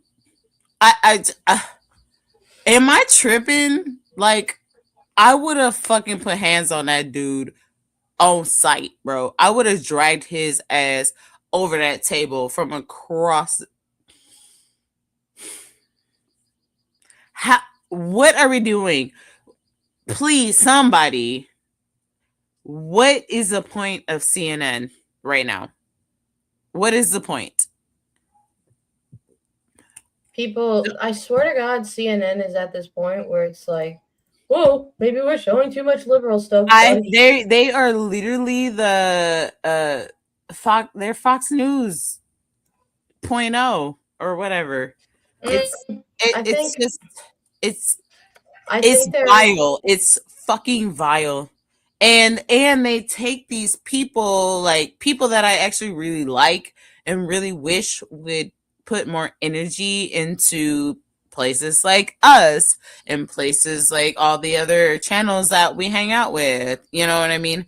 And put more work into building a progressive media or whatever the fuck type of media that is anti whatever the fuck this is. Anything the other way. You know what I mean? Like I'm willing to work with people, but it needs to be changing. And this is bad. I'm sorry. This CNN shit is terrible. It's the same shit as fucking Fox News, Katie. And I ain't gonna hold you on some bullshit, bro. And as someone that is very intuitive, I see CNN turning into something so bad that it's going to be destructive to. All right, hey, don't say I didn't fucking tell you. Don't say I didn't fucking tell you. And it doesn't help either that Paramount bought it, or I don't even know what's going on with that deal anymore. But I always do enjoy though when on the panel shows, what's his face? They'll have like Adam Mockler or Jen Welsh on, or like somebody who will just rip their asses apart. Sure, I will say but that's entertaining, but like it doesn't, in the long run, it doesn't do anything. They're just trying to get their ratings up and provide good TV. Like that's the only reason. I swear that's the only reason they keep Scott Jennings on. He is such a piece of shit, and everything that comes out of his mouth has just come out of Trump's ass. It's and like, why do Adam Mockler and all these all these people, why do you go on there? Like, you can expose them in different ways. You could put more effort into places like us and like other channels instead of spending energy on people that are just using you. I just don't get it. And we're just still doing the same old shit over and over and over again. And it's just... So we're all insane. Yeah. Because insanity is the definition of just doing shit over and over again. Yeah. And sorry about my lighting. It's just, I can't really do it. I have an open room. I'm unclear as to what's happening, Ben. I don't understand why you do this, because I'm asking one person a question, they're talking. You interrupt them repeatedly so they cannot finish their point. No one is doing that to you. I am checking when you're live. No, excuse me, Ben. Hold on a second. You have the wrong anchor. Sometimes Democrats have said no. Ben, are you going to answer the question? Okay. Did you hear my question about the president, though? Wait, hold on. Hold on. Wait, whoa, hold on. Whoa, shit. I would like to have a conversation. I'm not going to answer the question. Then we're going to play the game differently. I mean, doing the same thing over and over again is fun. Republicans in control of the House and the Senate and the White House. It's not a trick question. It's not. She said. Get him, Mike. Get him. Ben, You said she about to beat your ass, bro. A second. Ben, now you're answering it, but now the segment's done. I said that earlier. You can go back and watch the tape. I will. And I also. Hello, everybody. Guys, she said she about beat your ass. We got Dumbo on the panel. Dumbo. I saw this and I just had to nicknames. bring it to you. This was insane in the membrane. Let's get into this segment and we'll talk about it. Thank you both. Ben, let me begin with you because you heard Holman say tonight, there's just tonight that ICE we'll put agents this will be one in the looking at link all in the sorts of alleged description. You can criminals get it. taking part in human and sex trafficking. She got active on them. She was like, bitch, you got the wrong one. I was like, oh. I was like, damn, is he in the same room? Because I hope he's not, because she sounded like she about to put it looks like they were all virtual. Yeah, because anywho. I do like Mike Nellis, though. He was the guy on the right. Don has him on a lot. She next. Angry, bro. She next. She was about to put hands. But maybe she did put hands and then survived because she like whooped up on. I don't know. but she was not fucking with it. I never seen somebody go ham like that. But this is the thing, like, and please let me know what you guys think. Like, what do you guys think about CNN and like the MSNBC or MS now? And like, what do you think? What are their use? Or is there a way that we can find a way to make them? I do like come to our side, or I don't know. I do like MS Now more since they've split. Yeah. I think Rachel does a great job. I think Lawrence O'Donnell, of all people, has been holding it the fuck down and been calling shit out a lot. Chris Hayes does it sometimes. Velshi does a good job. There are people on MS Now that are very good. And they bring, I think that, they try to cover stuff pretty well, especially like No Kings and stuff that a lot of the mainstream doesn't. CNN. Well, we're going to get into some No Kings. And because, Katie, I'm going to be straight up with you. We need to, if we're going to be protesting, we need to learn how to do it the right way. And so what I have been kind of immersing myself in is kind of reading things like, damn it, where the fuck did it go? As soon as I don't have it.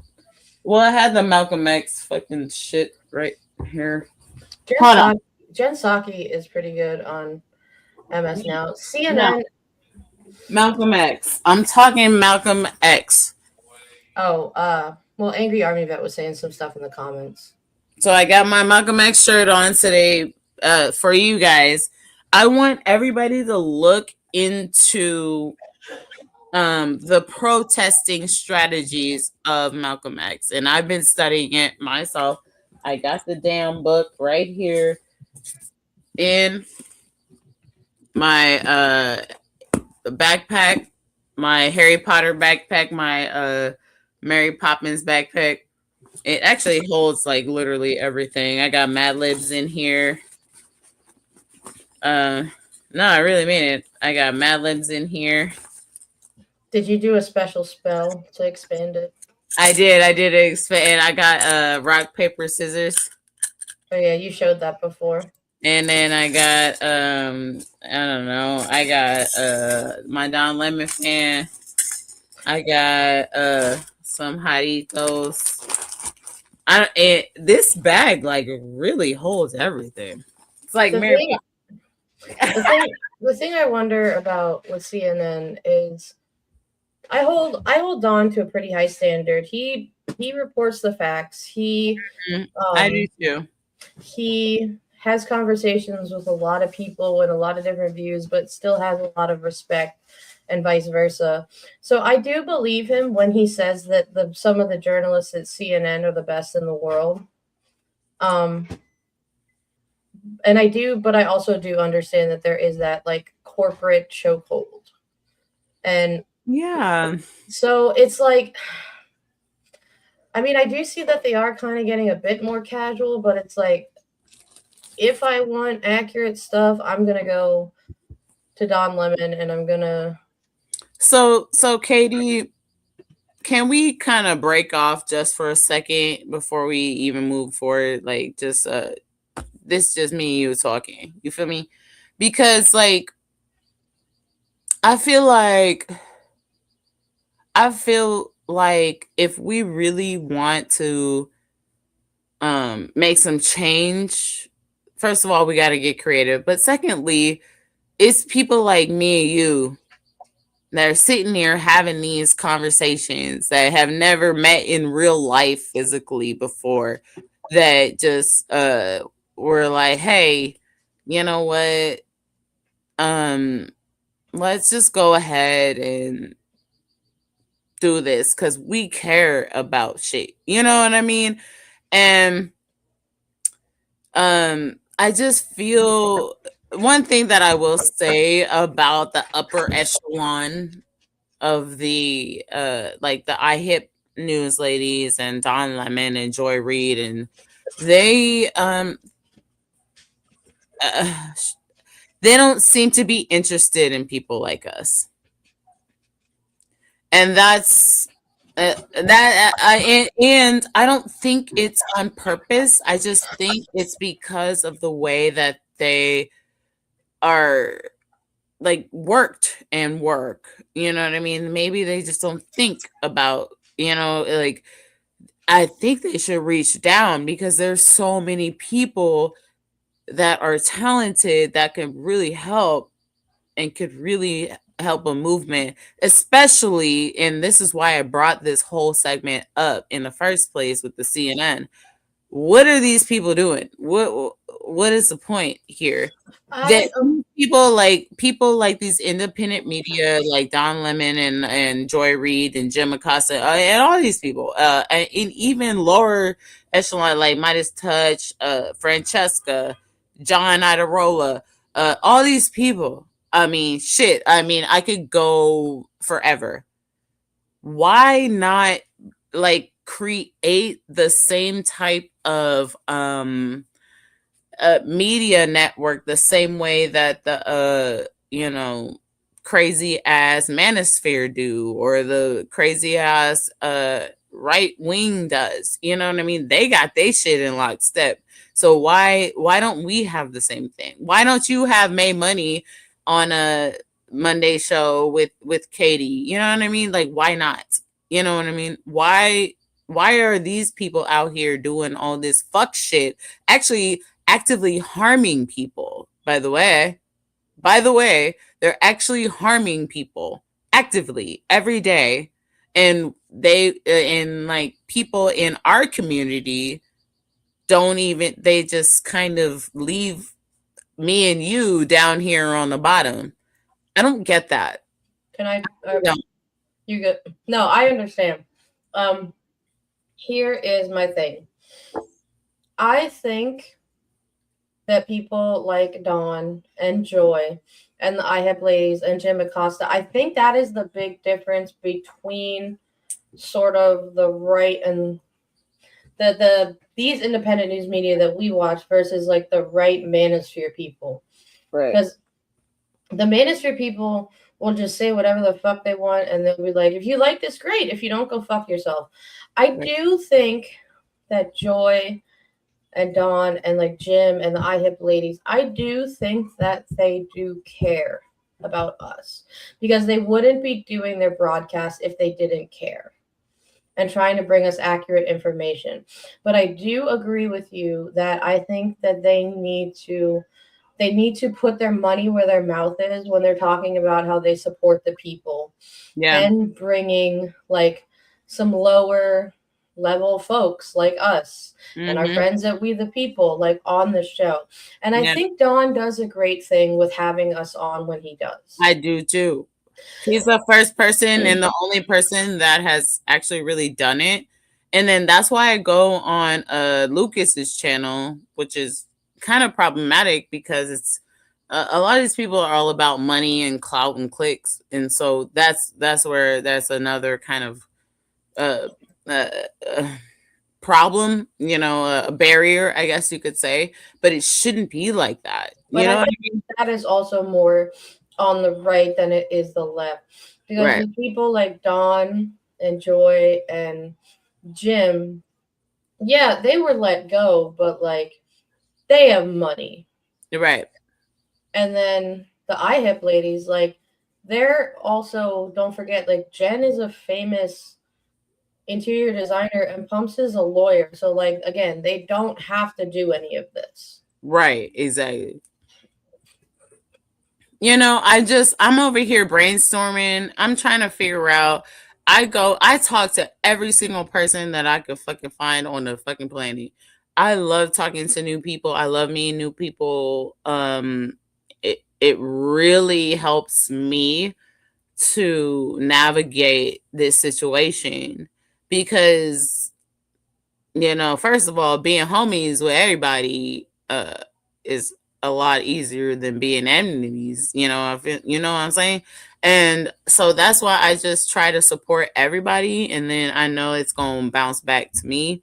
But at the same time, I just think that there's an easier way to do this, and it's not gonna take much. You know what I mean? And so I would really appreciate if some of these higher echelon, like real ass journalists would start talking to and start incorporating and building the network of, you know, like how they have the manosphere or have the fucking right wing, you know, sphere.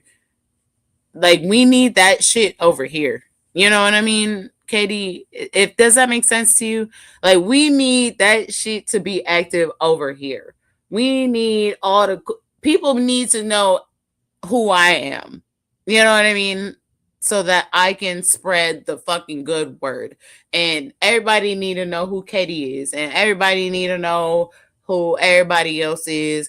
And we need to start like, and it doesn't take money. It just takes energy and it takes good work. And it takes authenticity and it takes like people actually caring about what the fuck they talking about. But nobody is willing to do shit. And that's what's so irritating to me.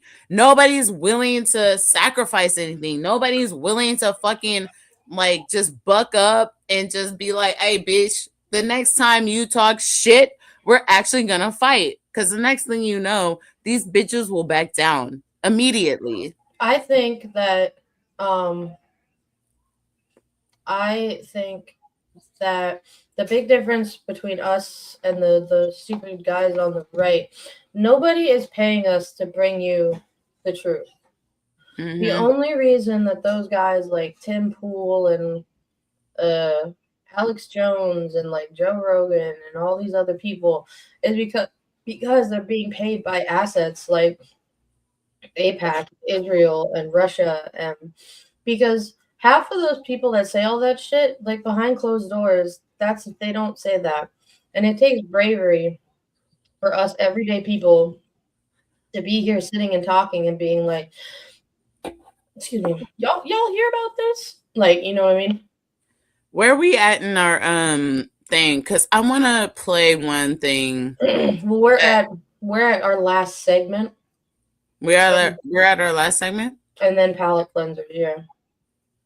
Okay. Because we've also been here for an hour and 50 minutes, so. Yeah.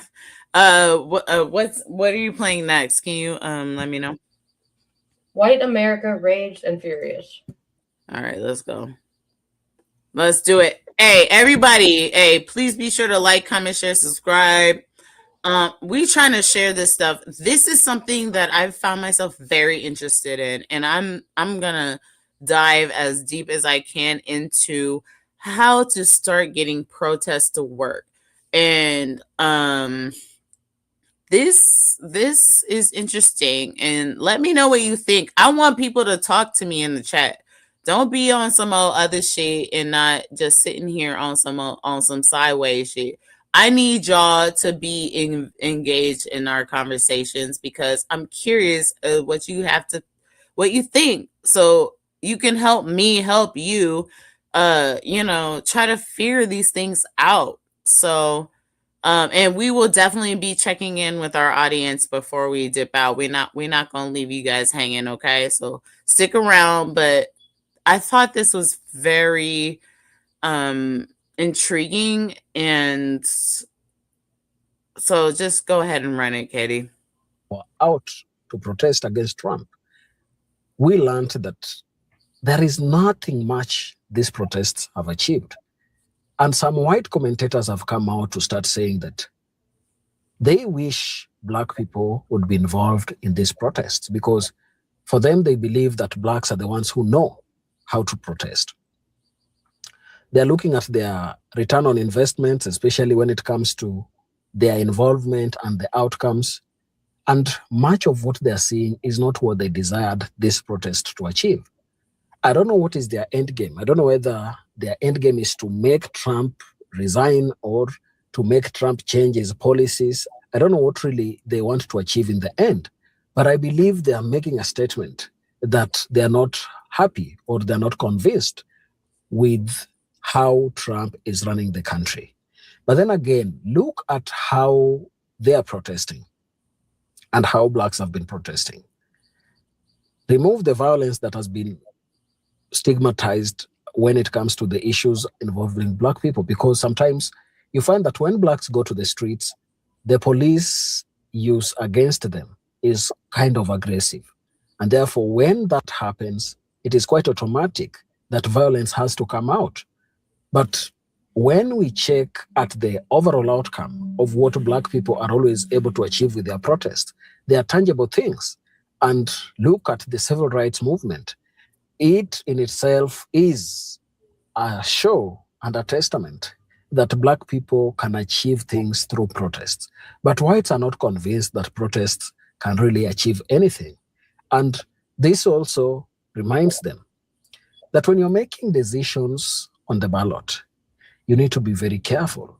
You need to know why you're making that decision, and you need to know why that decision has to be made in the right way. Because if you make a mistake, nobody will come to help you along the way. And that is why people are saying that much of the problems that are happening in the United States right now is white Americans creating a problem and then calling on black people to come and help them address those problems. And they're saying, that is black people are saying, they are not ready to be used and dumped each and every time. They have always been there to support whites in causes that are affecting them. But then when it comes to their issues, whites are always out and they don't want to be involved, and they call black people names. So right now, I've seen a list or some clips of white activists and commentators saying that they wish black people were involved in this protest because they believe if blacks were involved, then the outcomes would be far-reaching. The outcomes would be evident to everybody to see. But right now, they're saying these protests are not yielding anything. Take a listen to some of the reactions that Americans are making about this No Kings protest. I shall Give come it back a in the pause. end Give it a with pause. my Give it a pause. commentaries. White people. Let's go ahead and pause it here because I see some people in the comments, and I want to check in with our people in the comments. We need to engage with them because we have a lot of people that I think I agree with. So do you want to go ahead and check in, Katie? So Marley says black people didn't vote for this. And says, I'm still torn on the protest for black Americans. Bonita says, I've heard this type of speech before. Man, we have already been there, and this is why it takes everyone to do the work. East Indo-Pac, white, Asian, brown, etc. Black people tried to tell you. Okay. I'm trying to find my freaking mouse. I think I may have misplaced it a little bit. My little clickety do, but I think I lost it. Go ahead and play right here. We weren't supposed to play that beginning part, but at least he kind of explains how people are feeling. But this is the video that I wanted to play. Then there was one more that I really, really, really wanted to play. We're gonna play both. Katie, if you feel like you need to take a break at any point, but I really want to play both of these videos. So go ahead and press play, please. Lands. So they packed up their entire families and came to America for a fresh start. The Europeans that came to America are not the Europeans that were fighting French revolutions and putting the elites' heads on a stick. This is not the same group. Europeans that came to America were the most impoverished, most vulnerable, the most afraid. These are the people who risked their lives to be here because they had nothing else to lose in Europe. And the only reason that they survived here is because they kept their heads down. I think a lot of people forget that before it was America that was tormenting the entire world, it was Britain. I want y'all to think about all of the countries that now belong to the United Kingdoms, those were all once independent European groups who spoke vastly different languages and had vastly different cultures and now have been amalgamated into one cultural group. When these people came to America, they were terrified and frightened and just wanted a fresh start. And so when the elites and the colonial bourgeois offered them conditional privileges and the safety net of whiteness to ignore the brutality against Black and Indigenous people, they accepted it. They eliminated their heritage, their cultural practices. Some of them changed their names, stopped eating certain foods. They assimilated as much as they could, emulated the cultural elites, as in the bourgeois, white people or whatever, and they never looked back. The Europeans were terrified of standing out. And that terror of being singled out, of being persecuted, still persists today. And this is why whiteness is so extremely rigid and sterile, because this is a group of people who were terrorized for over a millennia by the rich, by the elite, by the feudal lords. And even though America was hell for Black and Indigenous people, it was a breath of fucking fresh air for the Europeans. The core ideology of whiteness is following the rules and obeying authority, because that is how white privilege came to be. Follow the rules, you stay in line, you ignore the atrocities of Black and Indigenous people, and you will be just fine. And that is why none of these white people ever want to do anything about anything. They are terrified. They come from weak, fragile bloodlines. It has been passed down not only through social teachings, but epigenetics. These people were helpless then in their homelands in Europe, and they're helpless now in America. And this is really why people tend to pathologize the Black American experience of fighting against injustice, because their survival depended on doing the exact opposite. They see our fight as going against the grain, and as long as they stay away from us, stay away from our movements, they can remain safe and privileged. Now, when it comes to ICE and Latin American immigrants, that is something that they can relate to. You can cut it off there. You skipped one, Katie. There was one with the girl that 9, or there was a middle one. I still got, there's still 2 more videos in this segment. Oh, was it after or was it before? This is after this one. Okay, I'll do that one later because you definitely skipped one. But we can keep going because we got to get out of here anyway. I ain't gonna hold people hostage. But we're gonna do this one and then do the palate cleansers. Yeah. Okay. Out of his own Supreme Court hearing, like got up and left, walked out. Child, because the Supreme Court justices that he appointed, the ones he put there, his own Supreme Court justices, looked at his executive order on birthright citizenship and said, sir, as they should. But listen, I need y'all to understand and stop looking at this whole situation on birthright citizenship like it only affects the immigrants, like it's only an immigrant issue. Because, baby, they're coming for the foundation that makes you and I American citizens, too. All right, so real quick, the 14th Amendment, right? It was not written for immigrants. It was written in 1868 specifically because the Supreme Court had already said in the Dred Scott decision that Black people were not citizens and could not be citizens. So they had to write that into the Constitution to close that door so that we could be and would be considered American citizens. And then, and honey, this is the part that should make every Native American person sick to your motherfucking stomach. Native Americans weren't even granted birthright citizenship until 1924, bitch. Born on their own land, in their own nation, and this country's government sat there and said, not a citizen. So when people try to sit there and say this has never been done before, baby, it has.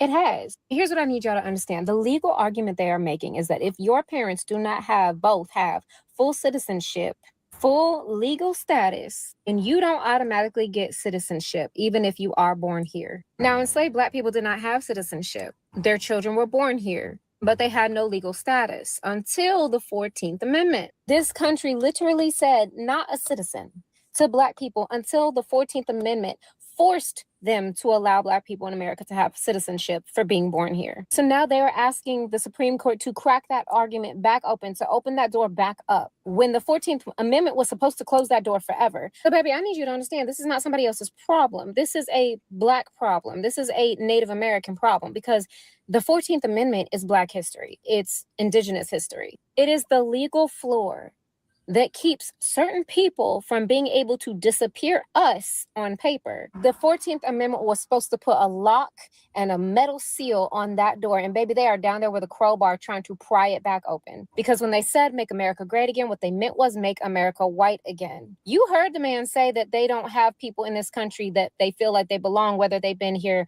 by birth or not, if they're not assimilating, if they don't share the same values. So basically, if you're not a white Judeo-Christian nationalist that believes in the racial hierarchy, then you gotta go. They're telling us the plan. Don't let the legal wording and the framing fool you, thinking that you're safe because your family's been here for generations. Because the question they are reopening is, who gets to belong according to them? Go look up Dred Scott. Go look up the Indian Citizenship Act of 1924. And then come back to this video and tell me in the comments that this does not concern you. So the case We getting sick of y'all. We getting so fucking sick of y'all. I'm getting sick. I'm getting fucking tired of this bullshit. I really am. I'm gonna need y'all white people to get it the fuck together. Now. Immediately. This is fucked up. Yeah, but it's not gonna happen. Unfortunately. Well, have fun. Y'all the ones that's scared. We ain't scared. We're gonna survive. Y'all are not.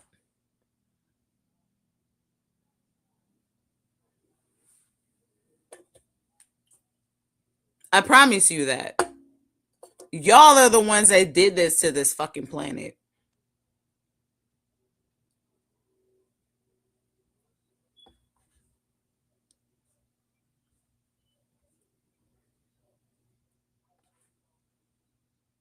Fucking bring it. You want to get to the palate cleansers because I'm faded. Yeah.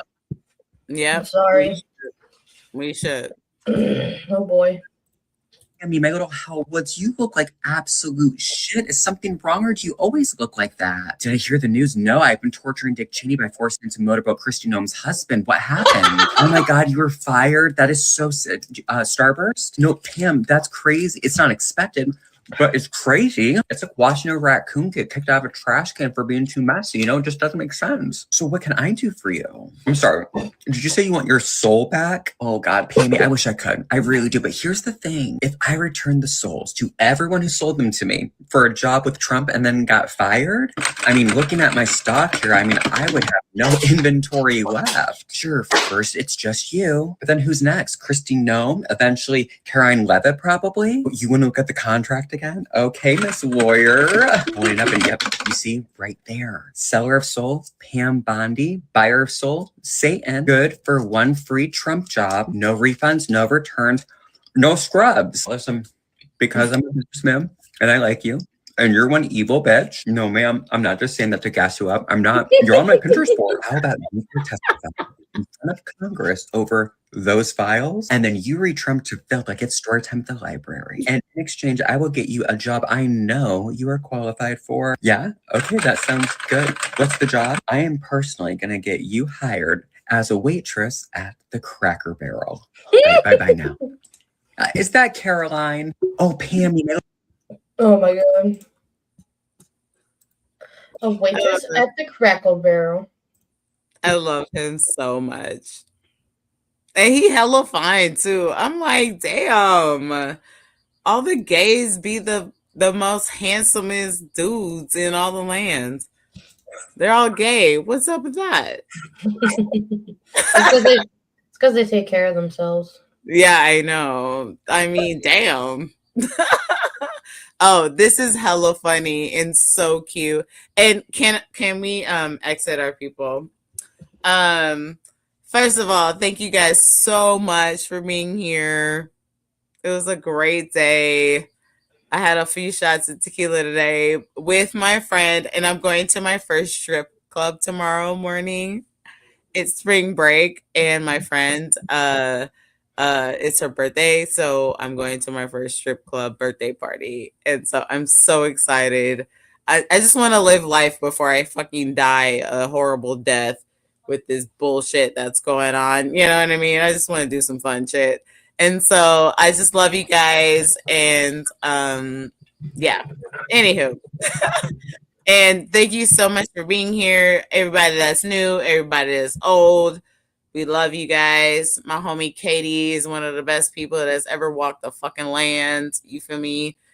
Please be sure to like, comment, share, subscribe, bring new friends, and also check out our Substack, check out our fucking Instagram posts and all those fun things. We be on the Don Lemon Show sometimes, and I just be trolling the fucking internet streets because I want to really bring this. I want to bring the, how do you call it? Like the progressive fear together. I want to bring like independent media, independent kind of places together. I want the people to start reaching down. I want us to fuck CNN, man. They suck, dude. Why aren't you elevating places like where me and Katie are hanging out with you guys in the chat with Marley, Elevin, and Bonita, and all our people in the chat? You feel me?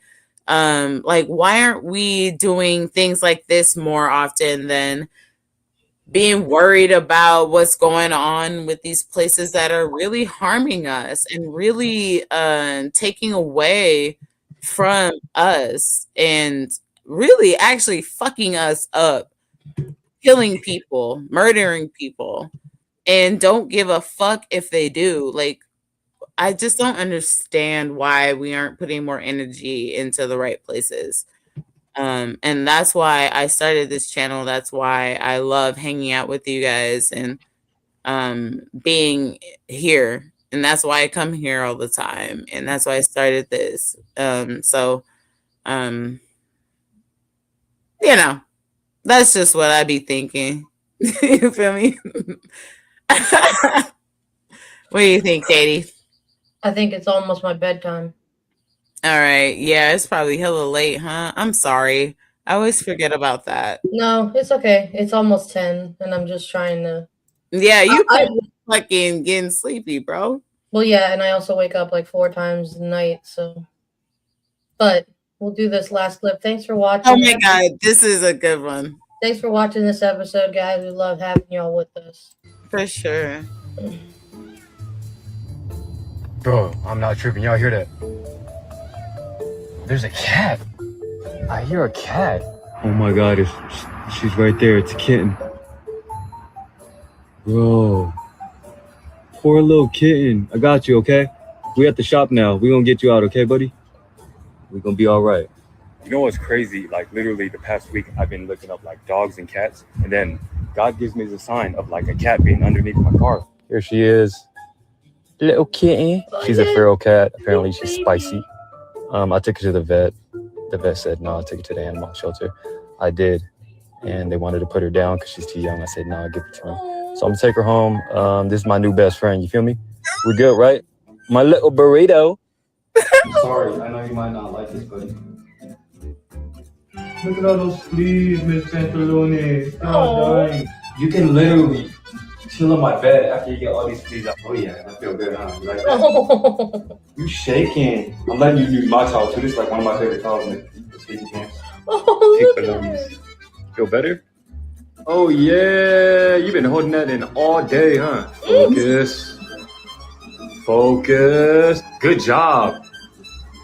I think that's enough, gang. You've been at it for like 2 minutes. You like the neck wrap? Your favorite. I told you, your neck wrap your favorite. Out here with Miss Picky Pampers. Are you straight chilling? Like you own the whole home. Like you pay no bills. You got your body out like you're on vacation. Yeah, here it goes. You ready? Do do do do do do do. Pink Panther. She got her own scratch board. Yeah, scratch up, scratch up. Oh yeah. Here, let's put you on here. You like that? There she goes. Oh. I picked. You enjoying yourself? You enjoying yourself? You really think you're an athlete? You think you're an athlete? But she been scratching and biting me up. Go to timeout. Go. Go to timeout. You know you're naughty. You got a timeout for you. Can somebody tell me why cats do this again? It's a good thing. Can you please be small forever? You're getting big so fast. Piggy, come on. Come on, Piggy. You gonna fall asleep in the middle? Oh, never mind. Oh. You know what? You can sleep. You know, you can go ahead. You can go ahead and sleep. You're just too cute. You're just too cute. Y'all hear that? Oh. So cute. Y'all know I'm gonna send you off with some cute shit. You know what I mean? It's my favorite thing. All right. Hey, do you have a clip? Do you have a clip that you think would be cute with that one? I'm good. Oh, okay. Anyway, the muffin making. Thank you guys so much for being here. I'm so glad you guys enjoyed that as much as I did. I just love seeing good stuff like that. It just warms my heart. And and I just want to remind people, like, our hearts are just being attacked by such dark, evil, fucked up shit every day. And so when you see something like that and you feel like crying, it means that you've been overwhelmed with a lot of darkness and you need to just wash your soul over with cat videos and stuff like that. You feel me? And so what I promise to do is make sure that I have something good at the end of every show to give to you and you and you and you. Yes, Bonita. I see you angry. Yeah, all of y'all and all of y'all. I'm giving you something every time we leave this space where we take care of each other, where we talk to each other.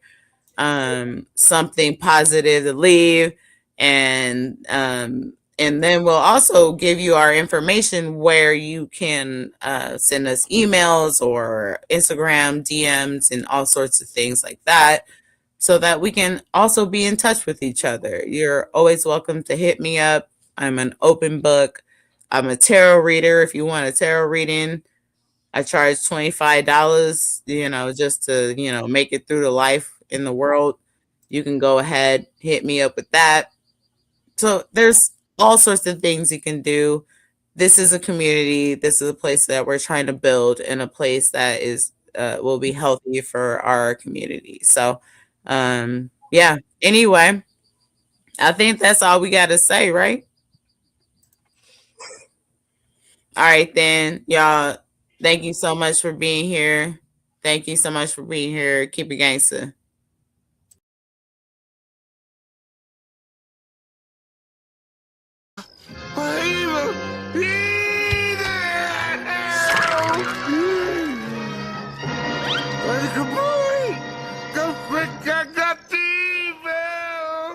All I said was there's evil afoot. Evil!